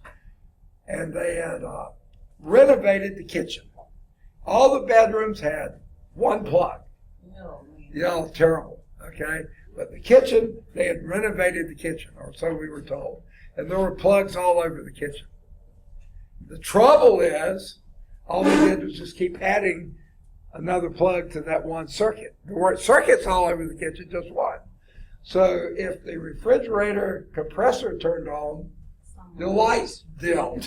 You know, if you turned on a coffee maker, the microwave would, you know, you could only really operate one appliance at a time. So when we tried to do that, but then the refrigerator kicked on automatically, there we go. And it didn't have circuit breakers, it had fuses. So I had to go to the drugstore nearby was then Big B. Do any of you remember Big B? All right. Yeah, they are now all CVS's, but back then that was a Bruno's. Everything was Bruno's in Birmingham, I think. Okay? But anyway, I just had to get them by the boxes of fuses because they always went out. So the circuit breaker keeps too much current from going through. You put too much on one parallel circuit, then it's going to kick it. Okay? The circuit will break. And that prevents, or fuses prevent overload. The fuse, when it goes, you have to do a new fuse because it breaks it. But a circuit breaker will reset at least a number of times. The fuse was the big round. The big round thing, and it had glass, and then you had a bar, copper bar. When that got too hot with too much current, it melted, and then it broke the current. Then you had to get a new one. Then they switched to the breaker box. The circuit breaker, it trips it, and once you take the things off, then you can reset it, and it goes again. So But you changed it over. Yeah, well, no, we moved out. Let me ask you a question. Yeah. In my downstairs den, if you, like, where my computer is, it's like it jump things down there. It'll make a fuse jump or whatever you call it. A circuit breaker. It make it jump. So what does that mean?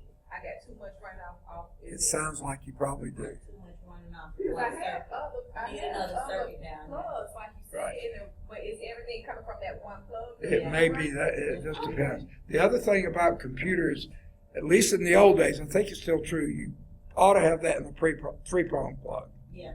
Because that old house, and in fact our current old house, the original wiring was two-prong.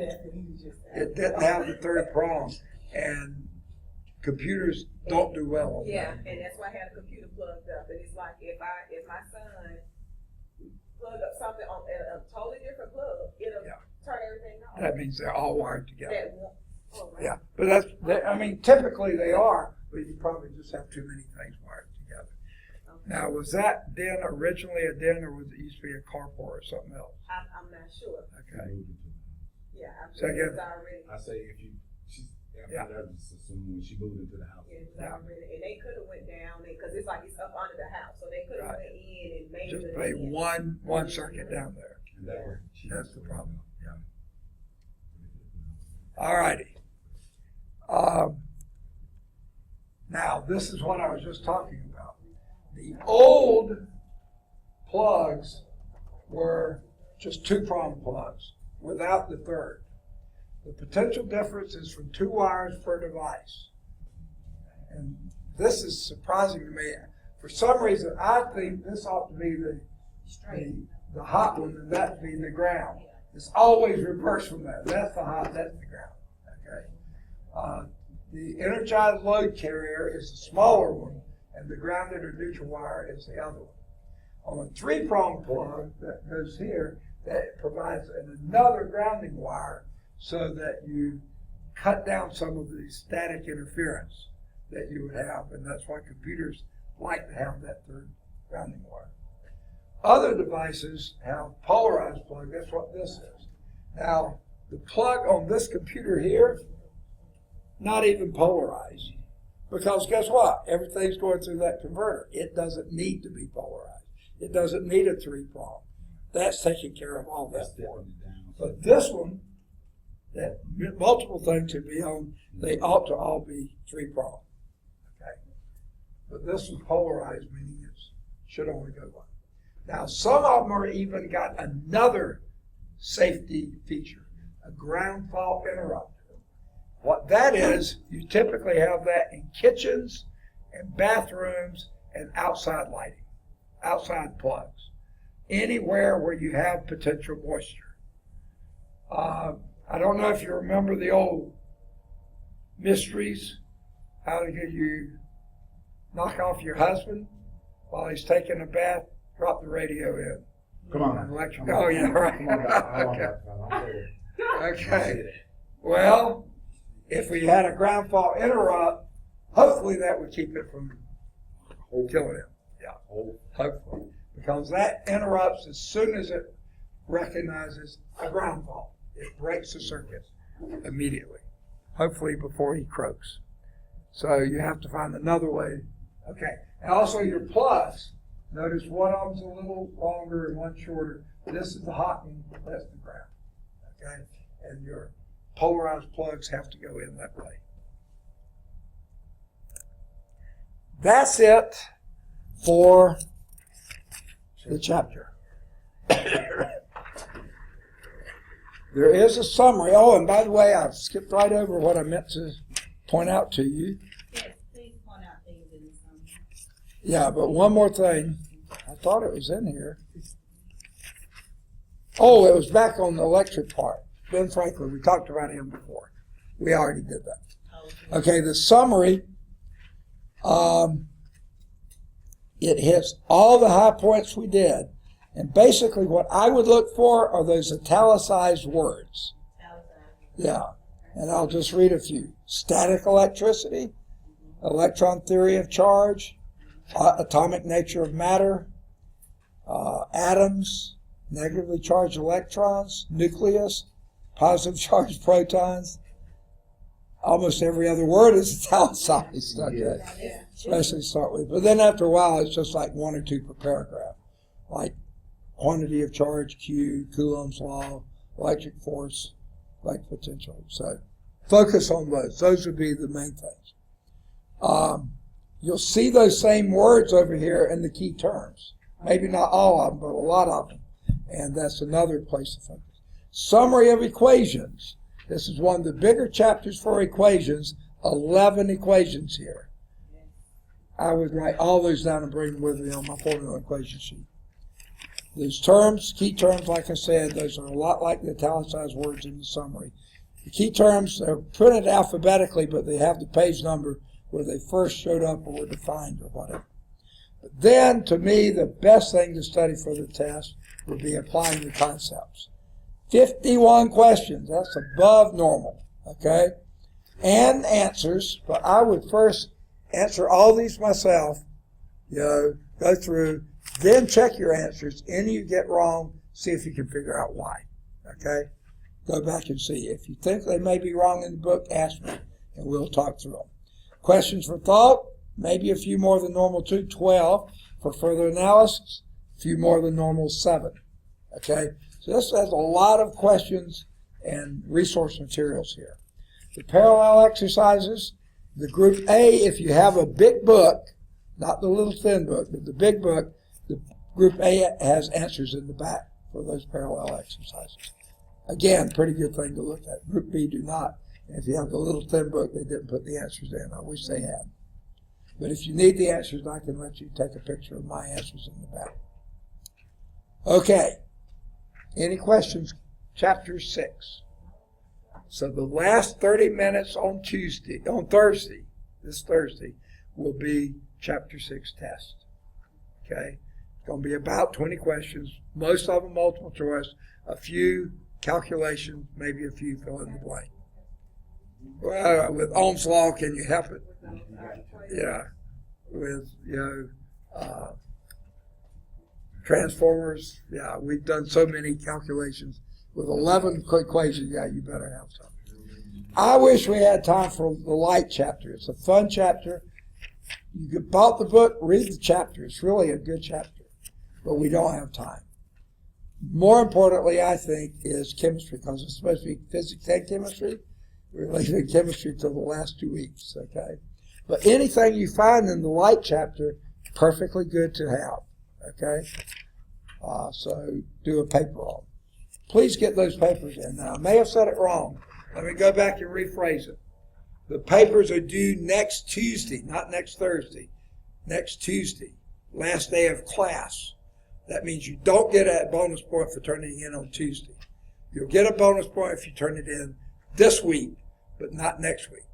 Tuesday, you turn it in Tuesday, you get just your score. If you turn it in after Tuesday, you start losing points. So get it in to me, preferably this week. You don't even have to have as many as 5. 2 or 3. It's 1 page of text. Now that doesn't mean someone turned in another class, they just had that much. Wherever you start typing here, 1 page of text goes at least that far on the next page. At least that far on the next page. So it'll go be at least 2 pages. The most 2 pages. Well, no, I said try to keep it to 2, but if you go longer, I'm not going to penalize you. Okay? But I say shoot for 1 to 2 pages. Or, yeah. 5 paragraphs will probably be a little bit longer, but if you like writing that, fine, that's fine.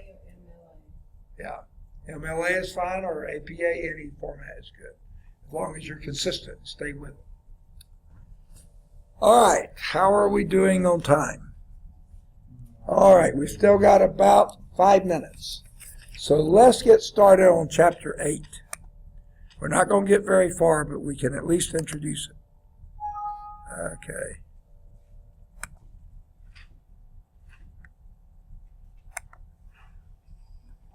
All right. Chapter 8. Chapter 8 is the beginning of the chemistry section. And that's all we're going to have time to do. We may not actually finish the whole chapter. It's a pretty long chapter. Why is this not opening? There it comes.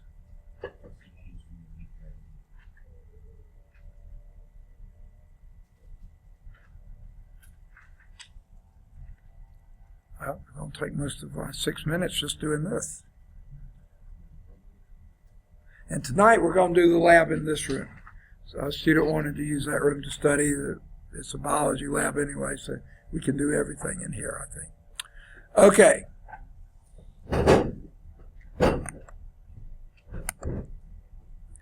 All right. It's the beginning of chemistry. We're going to be talking about atoms, which we already talked about in the last chapter, Chapter 6. Go home again. We talked a little bit about them in Chapter 4. Talk about them again. And we'll talk about the periodic properties, which are pretty neat stuff. Okay? Now, the core concept here, different fields of studies contributed to the development of a model of the atom. Certainly chemistry contributed, and certainly physics contributed, but other fields did as well. Okay? That's a rather strange core concept, but that's what we're sort of going to be focusing on. I think I mentioned this guy before. The atomic structure discovered. The ancient Greeks didn't have any kind of technology to find, but at least they thought well. Good old Democritus. He came along before Aristotle, maybe a generation or 2 before Aristotle. And he thought through this process, and he said this. Look, folks, if you had a rod of iron here, and you broke it into 2 pieces, took the smaller piece, and broke it into 2 pieces, took the smaller piece, broke it into 2 pieces, took the smaller piece, kept doing that, and kept doing it, kept doing it, kept doing it, until you got as small as you could possibly get, and it still be iron. That's what you would have. that smallest piece, he said, is indivisible. You can't divide it any further, and he named that an atom. The Greek word for atom means indivisible. Now, that was a thought concept. He certainly didn't have the technology to get things down to the atomic level then. But by the way, Democritus would be a decent paper topic if you're interested in him and how he thought through this. Okay? But then, along came Plato and Aristotle. And they said, no, we don't believe what Democritus said. You can break it down as much as you want. Matter is a continuum. It's always going to be iron. No matter how small you do it, it's always going to be iron. You can keep breaking and keep breaking. So, for the next 2,000 years, everybody forgot about Democritus, went along with Plato and Aristotle. They were famous. They were big dogs, so they forgot about that. John Dalton came along. I believe he was British, early 1800s. What had happened here was because of the Greeks, and Aristotle in particular. He said there were 4 and only 4 elements. You remember what they were?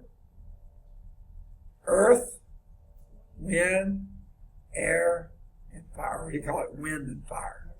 Okay? 3 of those made a singing group. Earth, wind, and fire. Okay. If you added water, you put out the fire. No. But anyway, because Aristotle said that, everybody believed him. And then they said, hey, if everything is made up of those 4 elements, earth is cheap, water is cheap, wind, air is cheap, free, and fire. Yeah, it costs a little bit, but we can do that.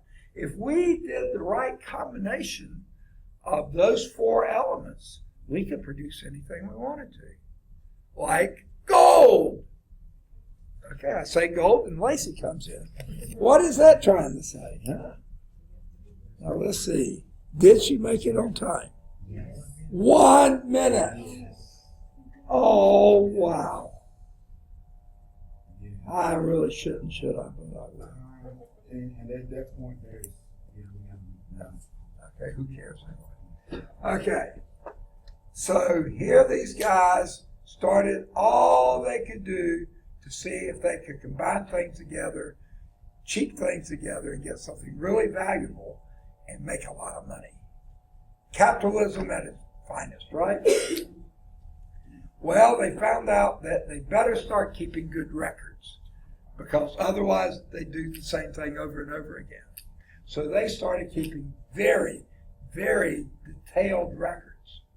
And as they did so, they started noticing some things.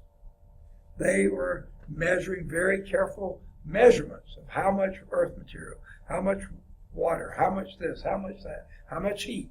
They were doing all they could. By the way, they were called the alchemists. Later, chemistry came out of that. And as they were doing this, they were compiling these things, and they found out, when this is just an example, burn 2 grams of hydrogen, or 2 whatever pieces of hydrogen, and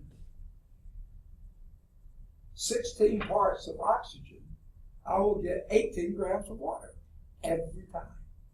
And they found that was true so many times, that everything went by definite proportions. Always. Well, John Dalton came along and said, wait, if that's true, then that smallest piece of oxygen must always combine with just so much hydrogen. Okay? And if they looked at the different ratios there, he came up with this idea, and he knew this was just a concept. He said, it looks like oxygen has 2 hooks, hydrogen has 1 each, so 1 hydrogen goes there, another hydrogen there, that forms H2O water. Okay? And they found out that everything did that. So he said, yes, there must be some smallest piece of oxygen or iron or water or hydrogen or whatever it is that you could have, and every one of them has those fixed up. So he reintroduced that atomic theory that yes, you can get it down to that smallest unit. He still didn't have the technology to get there, but at least he did. And he used that to explain these chemical reactions, that they always combine by these fixed proportions.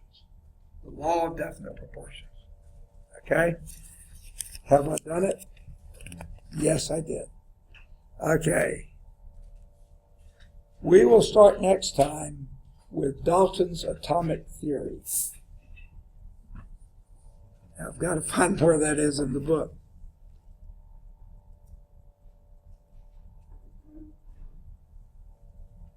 Yeah, there it is. Okay, that's on page 206.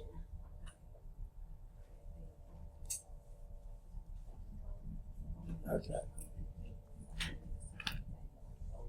We will pick up there and go with it. Okay, if you need to take a little break, we'll come back to this room. This room, not a lab somewhere. We'll come into this room and we'll do the electromagnetism chapter, a lab in here. If you want me to, I'll go on and pass out the lab to you so you can start looking it over. Oh, nice. Surely.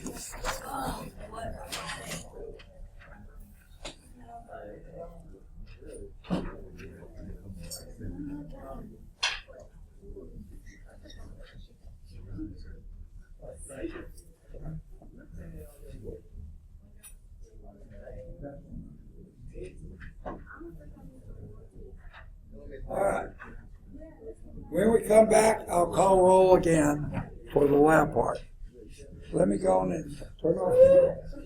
Did you find any pins that weren't magnetized? I think so. You did? Yeah. Did you have some? Nah. I found some. I just don't know if they're magnetizable. Found some that weren't magnetized. But what I did, I checked them to see if they were magnetizable, and as soon as I touched them to a magnet, they became magnetized. So it was sort of, I can't do this anymore. Okay. Right.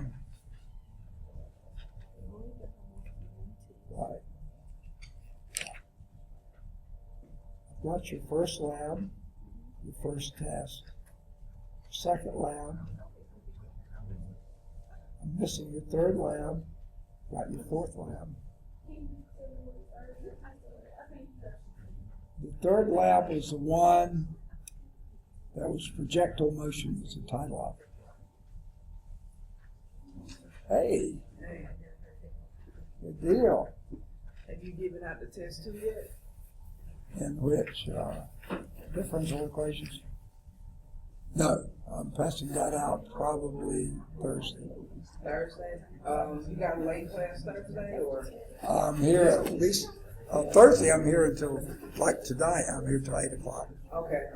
So is Thursday out, is that test our final Yeah, that's the final. with the paper? Yeah, the paper and the final, right? Okay. I need the paper in by Thursday too. Thursday, okay, Yeah, okay, because otherwise you start losing points. okay.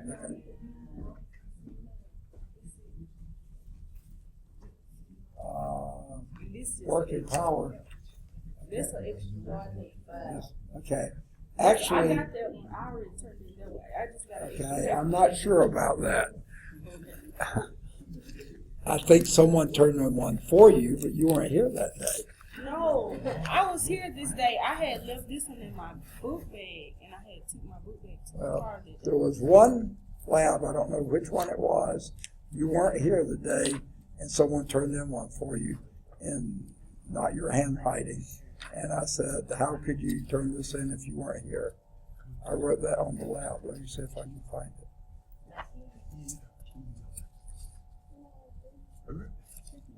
This was the projectile motion lab. I don't know if you know that. You weren't here for that day?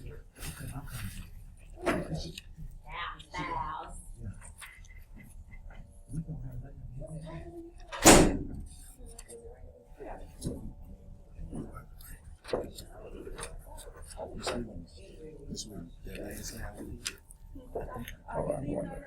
Fowler, you gonna stay in the class. What's that? Roman numeral 1 you don't do. We're not doing that anymore. That was from the old book. We're not doing that anymore. Number 2, Roman numeral 2 or number 2? yeah, Roman numeral 2A.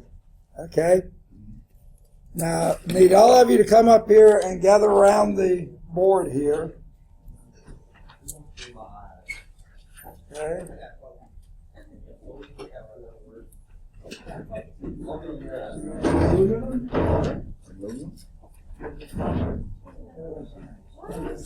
Here's the last lab. Okay, good deal. Thank you. I want the best metal. Okay, Led, you're there. You call me fat? 10. See? Okay. That's all I need. Styrofoam. Say wood. I got the wood. He's I got got wood. the wood. He's got wood. I got styrofoam here, but I want to take out the pins. I don't want to leave them. Okay. Now, what we've got here are some magnets here, right here. There's the edge of a magnet. So, aluminum, that's a nice metal, fairly good conductor of electricity. Will it stick to the magnet? Yes. Okay? Do right there, see if You it said does. metal? Aluminum. Aluminum, oh, okay. No. Metal. Get close, touch it. It's Does it stick? resistant. It's resistant. Okay. Aluminum's a nut. Okay, copper, really good conductor. Okay? Who's the copper person? Is it going to stick or not? No, it's not gonna stick. No. No. Try it. No, it doesn't. Either one of these will do. Okay? Iron. Oh, it's a little rusty, but who's got iron? Okay? You think it will or not? It's gonna stick. Try it. Whoa! Yes. All right. Iron definitely does. Lead. Who's the densest? Okay? Me, coach. Okay. What you think? Good metal? No. No. Look how he bent it up too. Look at that. That's because I'm so strong. I know. That's why I gave him lead. It was easy to bend. No. Nickel. What you think? Oh, yes, it does. You touched me, scared me. Thank you, Dr. Yes, Fowler. nickel does. Put your hand on How about tin? It looks a lot like nickel. Who got 10? SN. Didn't I give somebody a 10? Yes, you did. Oh, you got it. What you think? No. No. How about zinc? That looks a lot like it. What you think? No. No, sure not. Not a single one. How about plastic? No. No, not wood. Who's got plastic? Little tube. No way. Wood? You and we know. No. Oh, look at that. No. All right, styrofoam. No way. Oh, look at that. No. No way. All right. Now, I don't know if this is going to work, but we're going to try. Okay, here we have a pen. And here we have what they call iron filings. Okay?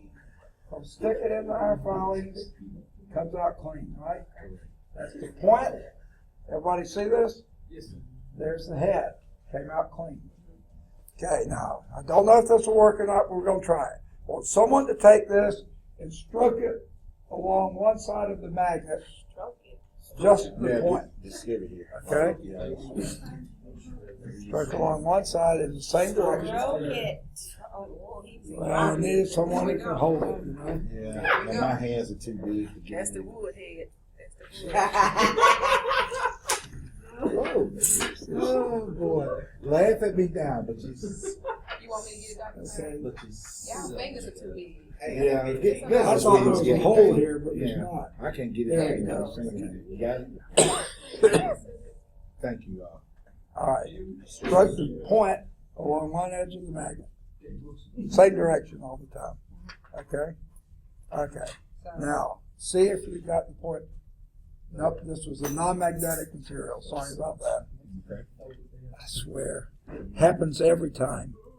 Okay, this one will do the same thing. Nothing. Nothing. Okay, someone try that. You doing head or point? The head. Huh? The head. Head. I Okay. understand myself. Okay. Okay. No workers' comp here. Okay. Then let's do it here. Oh, look at that. All right. Oh my gosh. Oh my God. All right. Now, he just made, oh, look at this. Old banker right there. Okay, I've got to find my Call roll me the book. 8 o'clock scholar. Old banker right there. That's a 805 salt I can scholar. put that in. Okay. Okay, hold on just a minute. Get this where I can grade it. Make sure we have it. This is, yeah, falling apart here. Dr. Val, you got a cell phone? Yeah, I do now. You do, I see. Yeah. Let's see. Wayne is here. He didn't have one when we first started. Now he has a cell phone. What happened is my wife upgraded hers and gave me her old one. Thank you. Thank you. Hey, Dr. Fowler. Yeah. Yeah, let them know you Okay. ain't go out and buy one. All right. All right, you got the lab, right? Okay. We have already done 2A. Roman number 1 you don't do. We've done 2A, we just started 2B. Or not 2B. Okay. Now, what we have to decide, we found out that this pen got magnetized. It wasn't before, but it is now. Not very strongly, but a little bit. Okay? We need to know whether that's a north or south pole. And I brought in here somewhere a compass. And I must have left it back in the Hey, office. you got compass on your phone. Oh, yeah. That's his wife's dog, so it's really, he don't Well, first off, let's get this right. I don't think there's an actual compass. It's probably an app. No, That's no. at the point. No, he said you had a compass on your phone. Oh, it's got a gyro. I need a magnetic compass. Unless you set the box or something on it. All right. Okay, it must be down in my. Did he put it inside the kit? No, he said he must have left it out. It uses your GPS. He left it in his office. Shut up. Somebody talking to you. That's your fault. In my house, your house. That's the reason why I'm in your house. Because you wouldn't even make it in mine. You wouldn't even go across the threshold. Come up and downstairs. You can come up. You can come up now. You kicked her, I saw it. I'm at least 2 At pages. least 2 pages for what? Did you double space? I thought he said a page and a hand. And I had one when I double spaced. It's on the blackboard. That's probably I said butter. Butter's not even a goddamn word. Yeah, it is. Did I say it? So, I can say swimmingly. And it's a word. Yes, it is. What word was that? I can't hear you. Swimmingly. That's a drop out. You said it again. No.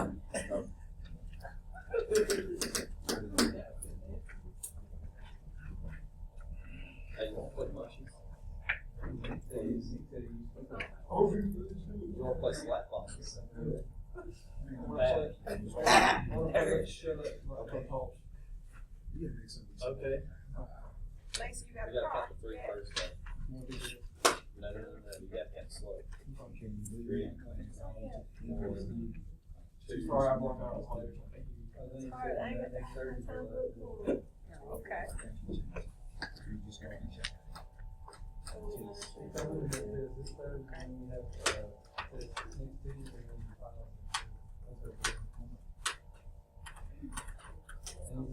You got your time?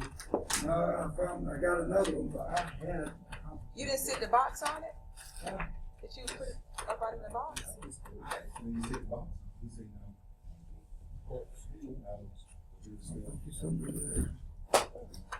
Knocking stuff around.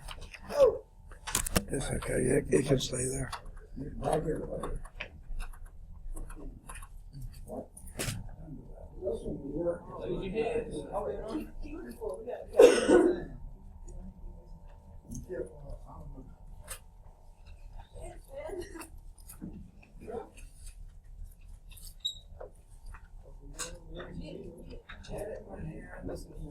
Is it in your pocket?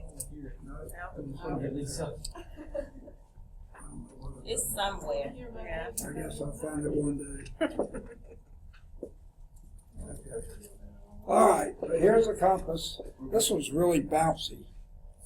Okay. See, it just really bounces a lot. Okay, but that's pointing basically north. Okay. Now, how do I determine what the North Pole of this is? One these straight. I hold it near the compass, and what does it do? I can't tell it does anything. See, my other one's a lot better than this one.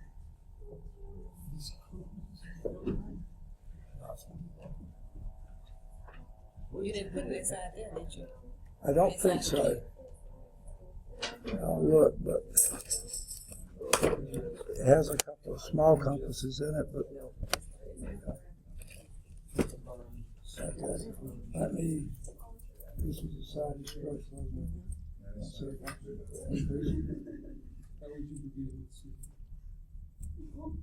Yeah, increase it a little bit. But look at this, this thing is twisted around. See now, see what's happening? I hold this near it, it pushes it away. Uh-huh. That's the north. See, it attracts the South Pole and pushes away the North Pole. So that's the north. So this will be a north. That's Okay? That's all So we the do. north seeking will be the head. The head. Now, he only stroked the head, but neither the head nor the point was magnetized, right? Do you think the point should be magnetized now? He didn't stroke the point, But it is. but it is now. Why is that? It- And let's see, we'll get to that in a second. Let me turn this back around. Now, let's hold the point to this. And again, this is really weak. Yeah, it attracts the north and it repels the south. But you say why is that? So instead of point. So the question is, why did the point, okay, did you increase the magnetism of the head as well? Actually, he was right, yes, the answer is yes. Should be the point as well. If yes, number 3, then explain, by the way, then explain how you increase the magnetism of the point by stroking only the head. It's backwards from what is written here. How did he do that? I don't understand how you did it. It didn't happen the first time. About the, What made it magnetized? Magnets are always dipoles. Dipoles? Dipoles. If you get one to be a pole, the other end automatically becomes a pole. Magnets are always dipoles. Always. You can't have a singular north or south seeking pole isolated from anything else. Magnets are always the dipoles. south seeking is basically the south seeking pole was The south seeking pole was the point. Yeah. You said dipoles? Dipole. D-I-P-O-L-E. Dipole. So if you make one end of a piece of metal magnetic, the other end automatically becomes, because they always line up as a dipole. Okay, now, what we're going to do, and this is where I wish I had the better compass, we're going down the hall. If someone will carry the compass, I gotta carry my computer because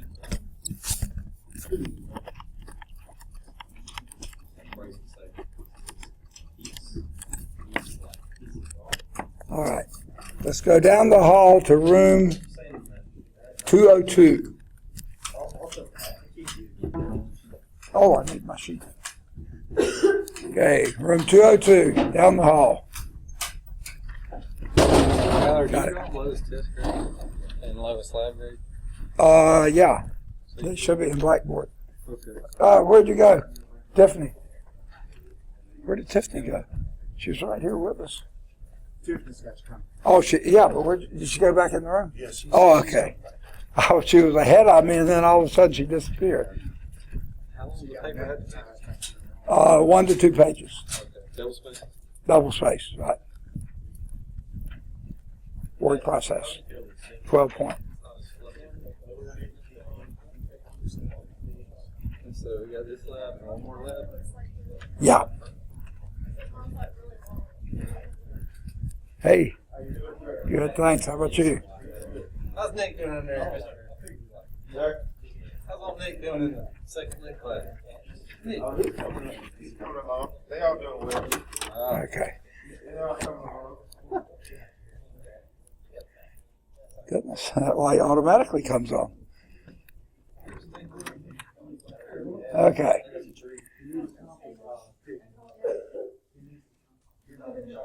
Okay, everybody needs to come in here.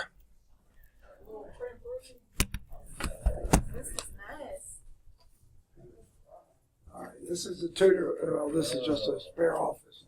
Everybody get in here if you can. Come on, I'll let everybody else get come on, everybody. Oh, wow. in. Yeah, because you don't want to do I'm nothing, in but you here. want to run your mouth. Yeah, so what did you say? Yeah, I heard you. You were, Walking east. okay, got it. We were walking east. Okay, everybody in. Y'all gotta answer some questions for me. Got this room, I think, has problems. Can you get a few more of us in there? Yes, everybody. Everybody.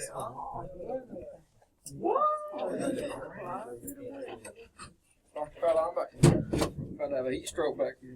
Just start. Everybody in, just cuddle up, people. Wait a minute. Wait Hold a on, minute. man. I ain't Stay that on cool with this some of y'all. side. Just to be honest. You don't see this at all. So you're gonna start Buttons. playing with it. Yeah. Okay, we're ready. All right, Might need to put you Now. on there too. we're now in room 202, not 265. There's a metal filing cabinet right over there Lakeisha's writing on, right? Yes. Now, do you think someone's been here stroking that with a magnet to make it magnetize? No. I wouldn't think so. Okay? Now, I want someone to take this. You see it's pointing north. You see how it's pointing north? Okay? See how it's pointing north, everybody? Yes, sir. Okay? I'm going to take it near the top of this filing cabinet It has not been struck. that has not been struck. And where does it go? It points Northwest. toward the top. See here it's pointing north.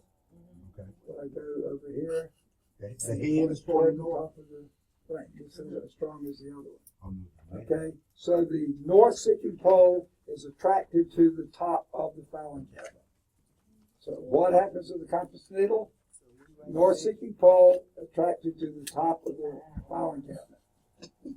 Now, So what we're writing for that?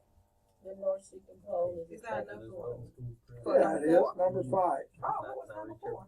Okay, using the pin and poles you determine the north-seeking. Oh, that was the same. That was same as number 1. Oh, okay, because I know we didn't do it. Yeah. Okay. Well, we did. We just Okay, head and point. yeah, add point. Okay. Okay, sorry about that. So number 5. The North Seeking Pole. Yeah. The North Seeking Pole. Is this one of yours? Yours? Yes, yes, sir. Just don't do it on this side. And you see again, it's a tripod. Top of the You cabinet. see it? Attracting to the side. So over here, it's points back north again. Uh-huh. Get it up here, it points toward that. So the north-seeking pole of the compass points toward the top of the filing cabinet. Anyone make a guess why? Everybody in here? C3? Okay. Any guess why? Someone was down there making that magnet, right? I don't think so. No. Is it just the fact that it's metal and that's why it's attracting you? Yeah. Maybe. Depending on what kind of metal, what is that? It's probably iron. Okay, let's do this. Hold the compass needle beside the filing cabinet at the bottom. So if you would, get down there, off to the side. Yeah, off to the side. It moves. Ah, there, you see the south-seeking pole points toward the bottom. Okay? Metal at the bottom. Yeah, the south-seeking pole points toward the bottom. Try it on this end. See it? Definitely pulls. South seeking pole goes.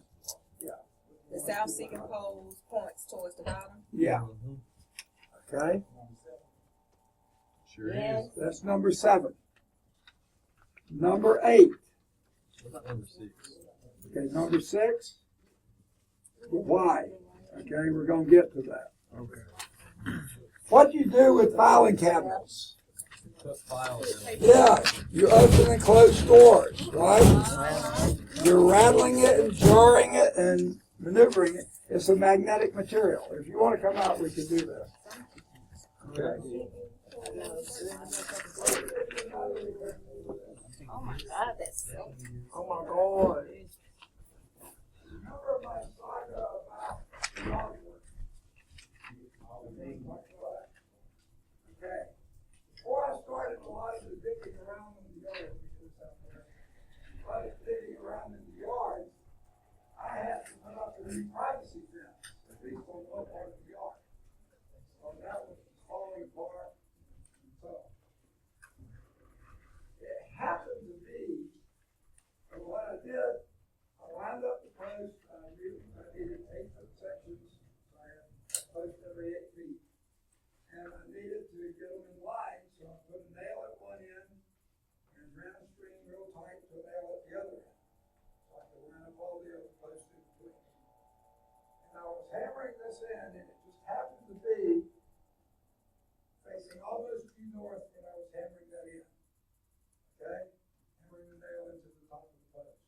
I'm not a very good hammerer, and after a few strikes, I thought it was going, I was holding the post, and it was flying out, down into the grass and stuff on the ground.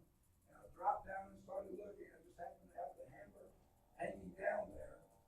I'm looking around, and suddenly the nail was attracted to the hammer. Why? That nail hadn't been magnetized before, and yet now it was magnetized and went right to the hammer. What was that? No, the hammer wasn't either. Here's what I did. Remember, the earth acts like a magnet. I was hammering due north, shaking up those molecules, those domains that were in there, and they were aligning themselves with the earth's magnetic field.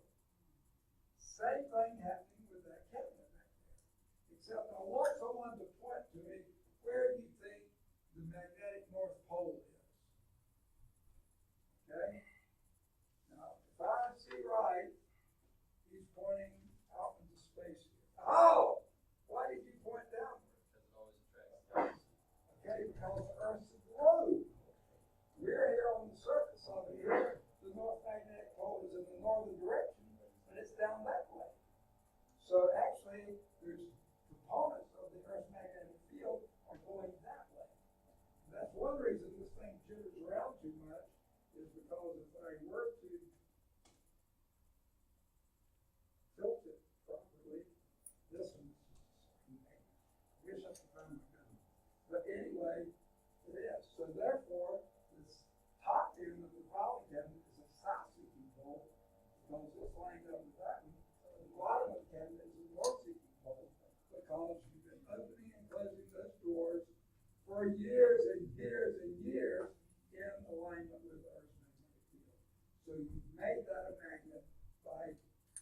perturbing or disturbing the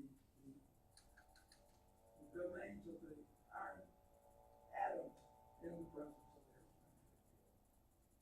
Okay. We're not going to do number 9 or 10, but I just answered number 11. How do you make a magnet without striking another magnet?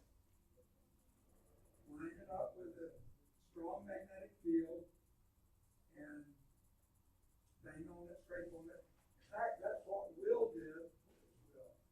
There you go. Okay. What Will did when he was stroking that magnet, the pin on the edge of the magnet.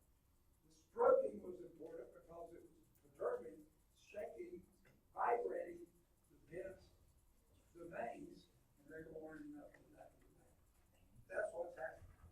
Okay? Let's go back to the classroom. Don't get too complicated.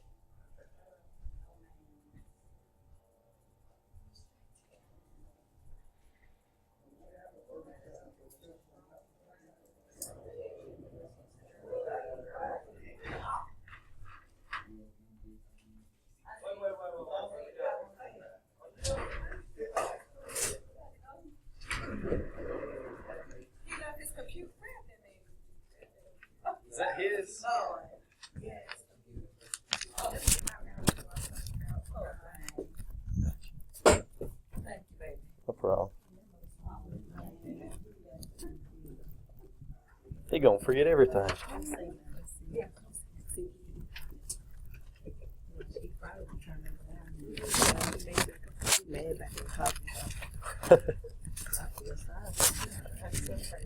Hell, I would be too, though. I mean, because where the hell would it go? He probably thinks somebody took it or something. Because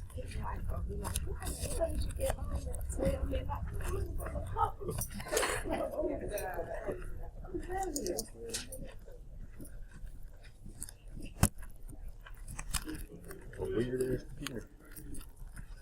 Hey, what were they doing in there? Curious. I do. I can look at everything. I gotta check every once in a while, see which one of these is open.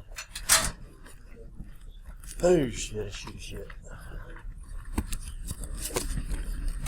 bring the computer to you because you walked off and left it.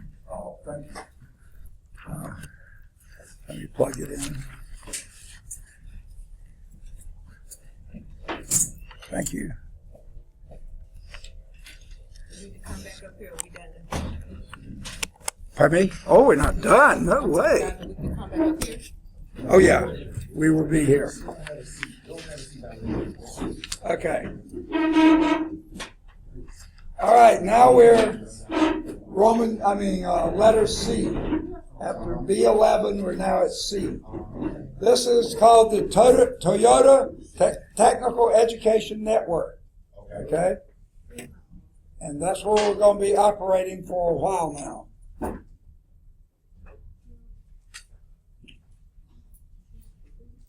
I swear that compass is probably somewhere in here. I just don't see it.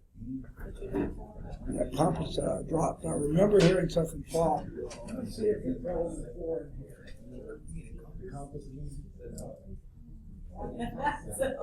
You mean this one? No, I'm talking about the other one. It's not working good, so we're still trying to find a good one.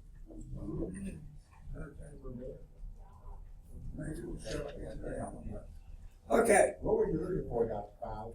that compass, the good compass. Oh, Okay. I thought I heard something fall when I was earlier here. But okay. No, that's fine. Okay. Now, here's a sorry compass. I'm going to try to get it to line up north.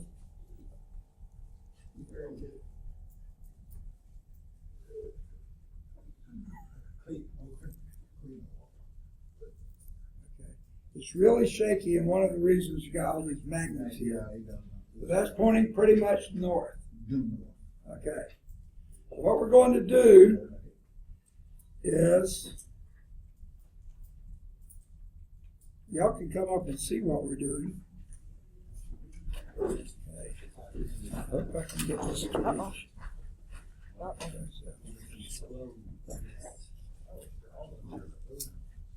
Sort of hold this one in place. Okay.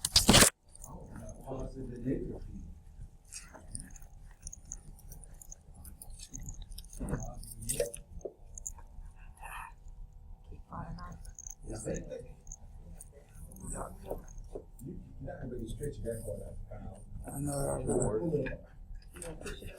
Yeah, well, I'll move this that way. I just don't want those iron filings spilled all over the room. Yeah, it's pretty bad. Okay. Whoa, whoa. How bad was that? Okay, let me just hold the iron filing.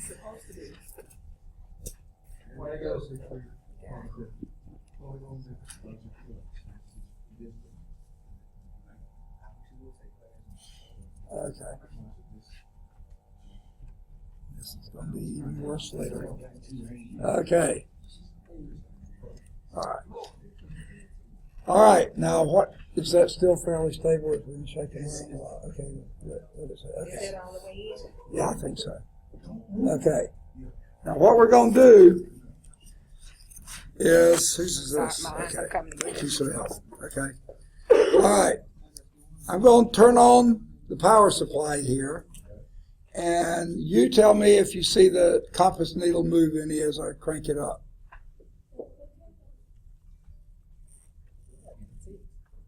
Well, wait. It may not be making the connection. With that red one? Yeah. Oh, there There it you go, goes. it's Okay, which way did it move? north. Northwest. Okay. All right, as I crank this up, you move the compass needle. Now, the one closest to this was the south-seeking pole. Where did it move relative to this? Toward it or away from it? Away from it. No, the south pole? Oh, towards it. Mm-hmm. Okay, it moved toward this end. Right? Is that what you're saying? Yeah. Okay. What happens to the compass needle? The south-seeking pole moves toward the left end of the coil. South-seeking pole moves toward the north end of the pole.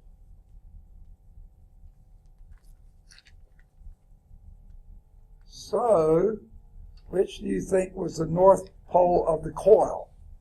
The right or the left? On left side. Okay. The south moved away, so it must be, yeah, you're right. This must be the south, that must be the north. Very good. Left side. The left side. Oh, wait. So which No, wait, side wait. is the- It's the right side, right? Oh, You're doing it backwards, yeah. Okay. The right side. The right side. Right. It's the right or left? Right. Right side. Depends on Okay. side you are. Now, what I'm going to do is switch the polarity. Okay? You switched what now? Polarity. I put red to black and black to red. Now I'm going to crank it up again and see what happens. Anything? Yes, it's time. Not It really. should be. Wait. You- Wait. Don't pull that. Wait a minute. Because it's on the card. Okay. Okay. I overloaded it. Oh. Okay. Are those both pushed in okay? Yeah, it should have connection. Okay. All right. Does it move at all? The needle? No.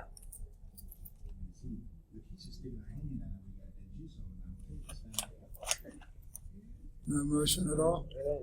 It's not probably, it's probably that red one that's not, getting good. Well, I'm going to do it this way. Okay. Now we'll try it. Is it moving now? Yes, sir. Which way? No, north. North is West. moving toward or away from the left end of the coil? Would you say which one? Is the north moving toward or away? Away. This way. Okay, wait. Which is the one closest to it, south or north? South. South. Is it moving toward or away? Towards. Toward, okay? So the south pole is moving toward the left end. Well, the question is, are there changes? Yes, it moved in the opposite direction. Okay? That's the easiest way. Okay. Now, got to do this again.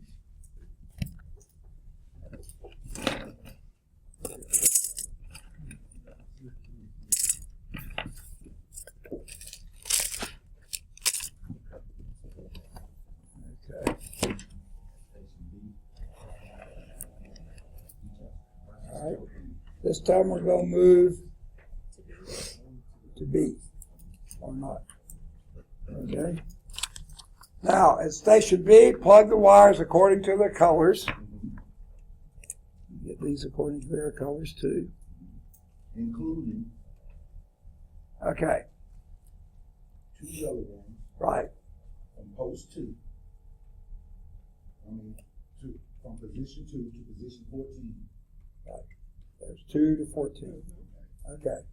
Now, I'm going to need multiple people to do multiple things. Well, each person do one thing, Right. but we're going to do them in sync. Okay. Okay. One person should, I'll do this, I'll adjust the battery. Okay. Okay? And I, The red and black wire. Except it's not 9 volts, I'm using the power supply. Okay. Now, when I do that, another should note the red and green lights right here. Okay. So who's going to be the light person? Okay. That's at position 2. Okay? Okay. At position 2. Another one should note the ammeter reading. That's this right here. So on the ammeter now, make sure. Yeah. Okay, this is the ammeter. It's actually the micro ammeter. Right. We got Lindsay on that. Okay. Thank you. All right. Well, you're gonna need So- more than that right there. Good old Lindsay's going to do it. Okay. That's good. Now that's a good one there. Okay. She's a good one. Now, what we're going to do Mhm. is I'm going to find the voltage that's going to make it do. It says 9 volts. Yet generally we have to do more than 9, but we'll try. Okay? Crank it up. Uh, I'll start first at 9. Lindsay, you just read the numbers. I think she knows what to do, buddy. Well, I know, but I just want to. I want You just be like you. Okay, wait, okay. Okay. Don't try it at 9 and see if anything happens. Okay.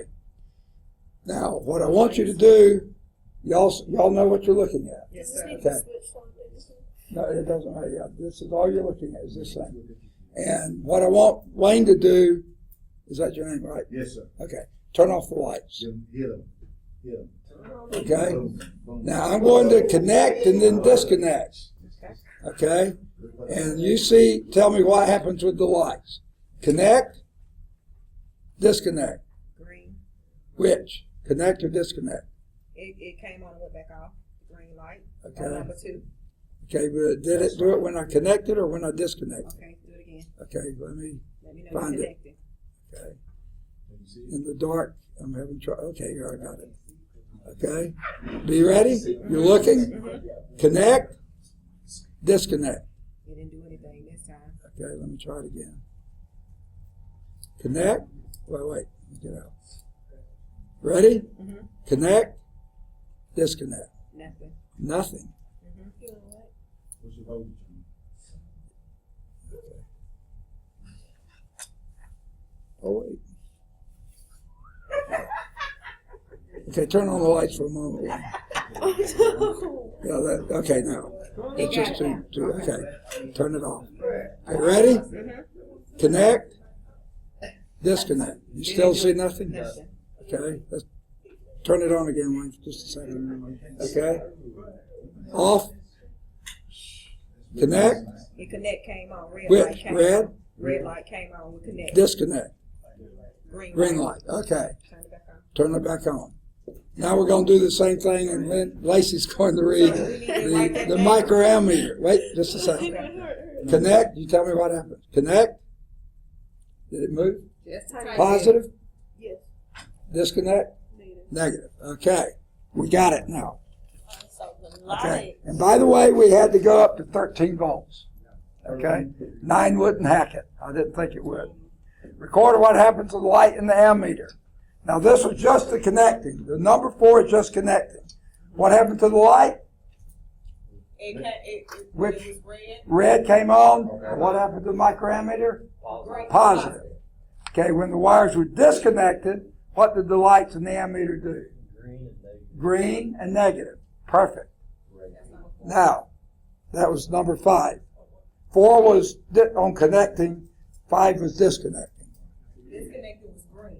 Right. Red came on. Green went off.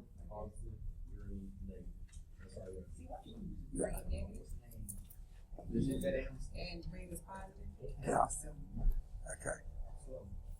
Now, everybody got that? Yes, sir.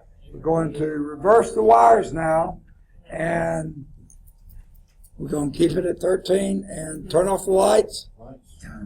Okay. Connect, Green, disconnect. red. Okay. Okay. Turn on the light. Turn on. Lacey. Connect. Disconnect. Positive. Okay. Exactly the opposite of what we had before. What happens to the light and ammeter? When you, okay, whatever you'd like. Hold the red on the negative and black. What happens to the light and ammeter? When you connect, it was, what was connect on that one? Green and negative. Okay. Yeah, Green was and positive. On connect, Oh, okay, on your part. okay? And disconnect, it went red and negative. No, red and positive. Green and negative, red and positive. Right. Okay. Now, Okay, explain this Now. observation. let's take a look here for a moment. Everybody who can come see this, I'm going to turn this down because it's so Green and negative, red. okay. It's exactly the opposite of before. Whatever you had before on connect is now what it was disconnect before, and on disconnect is whatever connect was before. Yeah. Here's what's happening, folks. Take a look. Where we're sending the energy is here. We're sending the electrical through here. But what we're measuring is current by the lights and the ammeter current over here. Now, there is no connection between these two. So what are we what's happening here? Actually, you need to see this to understand it, I think. And notice, once it was connected, there was no lights on and no ammeter reading, right? Okay? What's happening is only on connection and disconnecting are you changing the current in here, right? But you're also changing the magnetic field that it's producing, because this is like a solenoid. And these are intercepting those changes, and that's what's sending the current here and through the lights. So it's only when it's changing that you get a light on connecting or disconnecting. Otherwise, when you have it plugged in, nothing's happening. Only when you, Yeah. that's the You're- explanation? Yeah, you're Explain inducing, to me. yeah, you're inducing an electric current in the second coil by the changing magnetic field in the first coil. You're reducing. Inducing. Inducing. Induction. Inducing a electric current in the second coil by changing the current in the first coil, which is changing the magnetic field. Okay. Now we're going down to station C. By changing the core in the. The You see the electric circuit?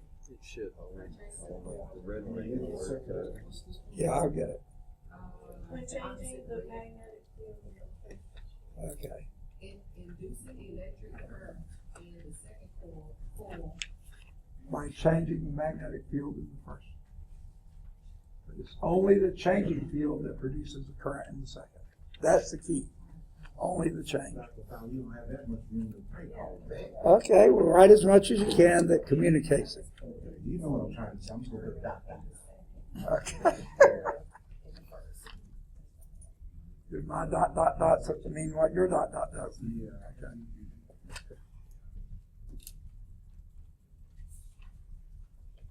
All right. So now we're going to number 9. Number 9. At station C, place the colored wires in the corresponding plugs, moving the yellow wires from position 2 to 4. Yeah, I moved it. Okay? Now, what we're going to do this time is I'll do connect and disconnect just like we did before, except it should go better, but it's not acting like it will. Okay. Make sure the connections are good. Focus on the light. Yeah, it's okay. Okay. Now, Last time I was at what, 13? That's what you said. Okay, this time I'm going to do 6. We're gonna start at 6. Yeah. Less than half of what I did before. Get the lights on. Okay? You're looking at the lights. I'm ready. Connect.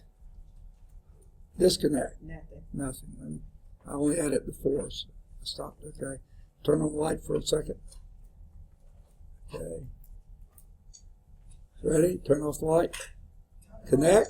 Did something. Red. Disconnect. Green. Okay. Turn on the light. Connect was red, disconnect green. Okay? And Lacey's going to do, as soon as she finishes writing, Let's just the say ammeter. positive, green, negative. You ready? Connect. Huh? Super positive. Disconnect. More or less? No, more or less than the previous one. More, okay. So what she had on connecting, ammeter went positive, disconnecting it went negative, right? These all go on 9 this time. Okay, what was that one? Say it again. Okay. When you connected, the red came on, Uh-huh. disconnected, green came on. Connected, it went more positive, even though we have less current, less voltage, more positive, and disconnecting more negative than it was before. Okay? Now I'm going to switch the wires.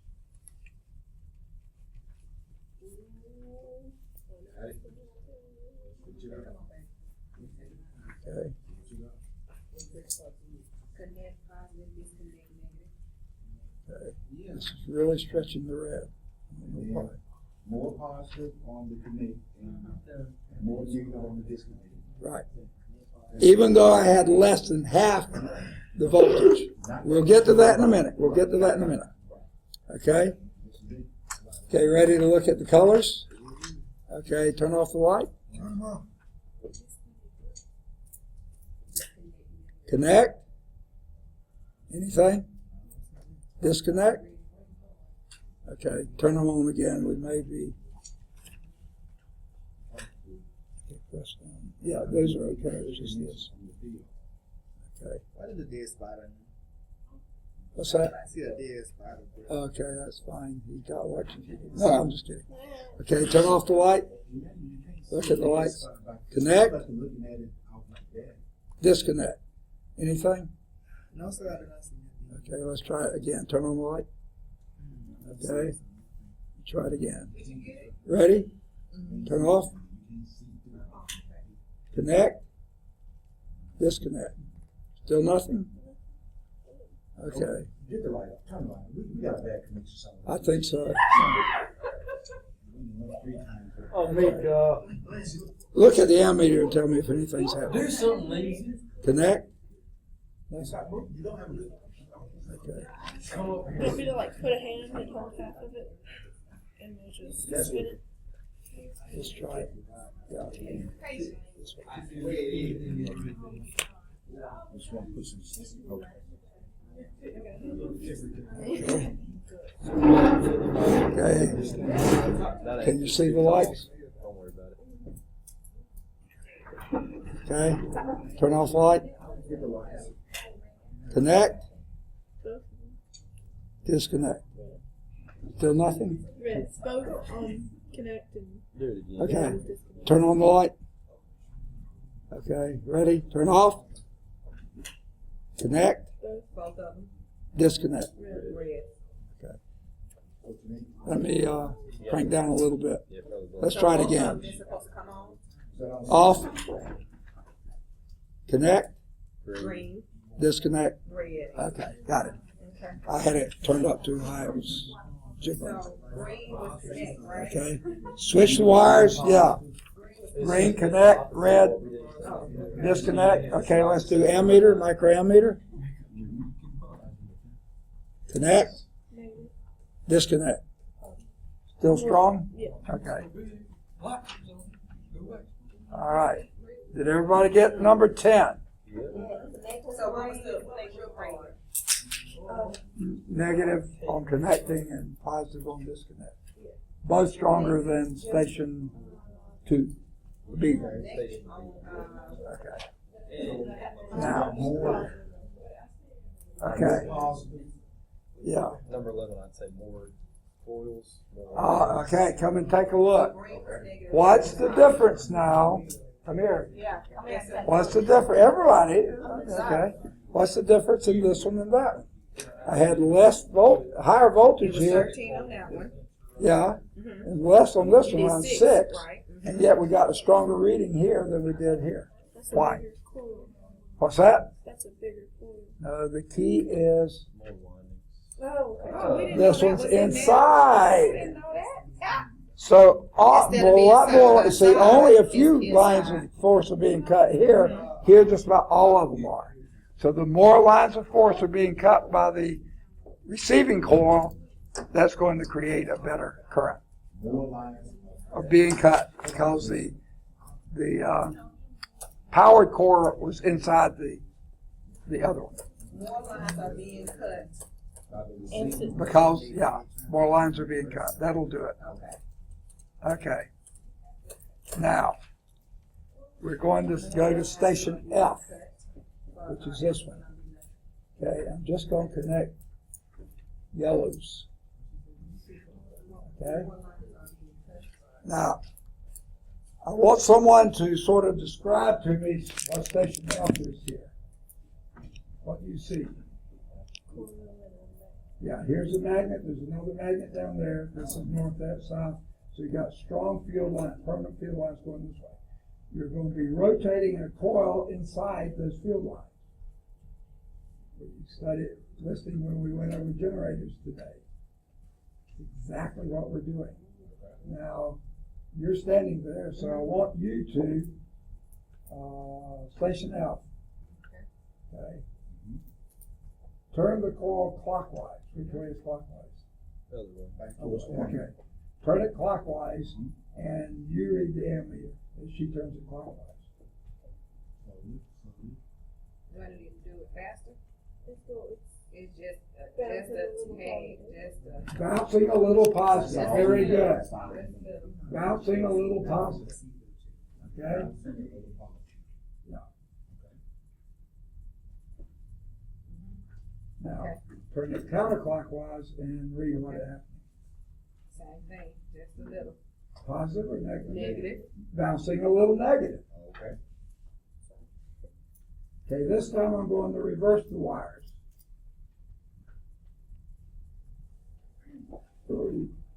Turn it clockwise, Negative, a little negative, okay? And turn it counterclockwise, just a little positive. a little positive, okay? I mean, Now. that's the same thing. Yeah, okay. Now, the But question one is, was clock. right? And you reversed everything when you reversed the thing. Now, what kind of connector do we have here? I want y'all to take a look at this. What do you notice about this connector? Here are the connections. As I turn that, what do you see happening? See that? And there on the other side? Something we talked about in class. Where are you listening?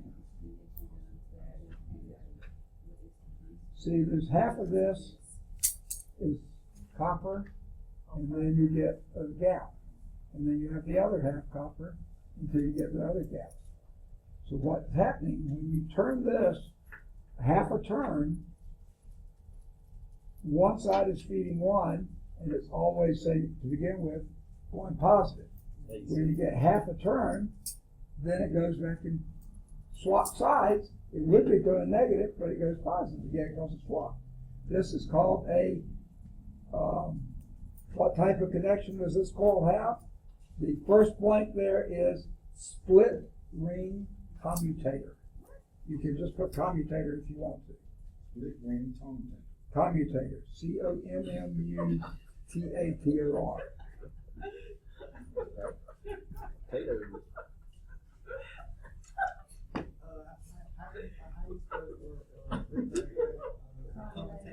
Commutator, C-O-M-M-U-T-A-T-E-R.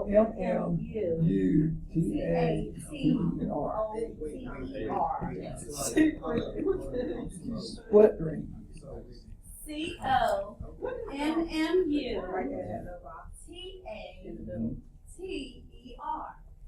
What? Hey, you studying to be a teacher? Because that was pretty good right there. Okay. What was the result of that?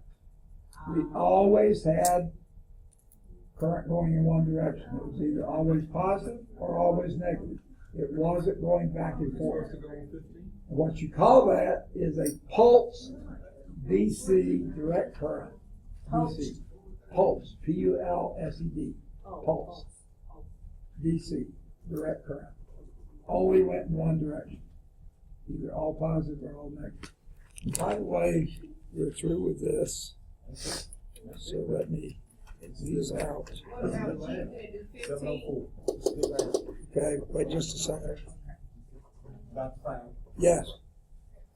And putting this up, if you complete with this, because you say you're not answering Roman numeral 1 and 2, and we skip. Wait, we didn't do Roman numeral 1, which is answer questions. We skip 9 and 10. We skipped 9 and So 10. this lab's. No, wait. On the B part, we skipped 9 and 10. Cool. Okay? On the B part, right. B part. B part. On C part, we're answering everything. We answered everything. Okay? They got 15 and 16. Now, number 15, Right. we're going to G. G whiz. Okay. Right. So 15. Okay. Now, tell me what's the difference, excuse me, tell me what's the difference between F and G. Coil's on the outside on G. Okay. The coils are on the outside and you're spinning the magnet. Here the magnet was fixed and you're spinning the coil. So do you expect any difference? Yeah. Well, Reverse read. Basically, it doesn't matter what's moving and what's not. It's the relative motion. So yeah, in a sense, there's no difference except for the connector. This had a commutator. There is no commutator here. So I'm going to turn it magnet inside the coil. And you read the ammeter. What's it doing? Yes, it's alternating, positive and negative. AC. AC, you got it. No difference. AC. Okay? And the reason is not the placement of the magnet and coil, it's the fact that G did not have a commutator where F did. So that's number 16. What differences do you see in from station F? No different. Station F had pulse DC, station G AC. The reason, no commutator at G. F had pulse. and DC, pulse DC. Direct current. direct current. Uh-huh. And G had alternating. It was going back and forth, back and forth, back and forth. Okay? And the reason is no commutator at G.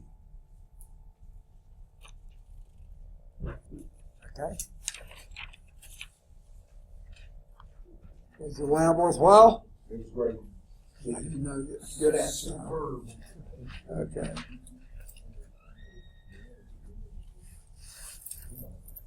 All right. If you're through, you can turn them in. If you want to work on them at home, you can take them with you. Good deal. Okay, I'm sorry about. We gotta find that compass again. No, I'll find it. I don't know. What could have been? I did too.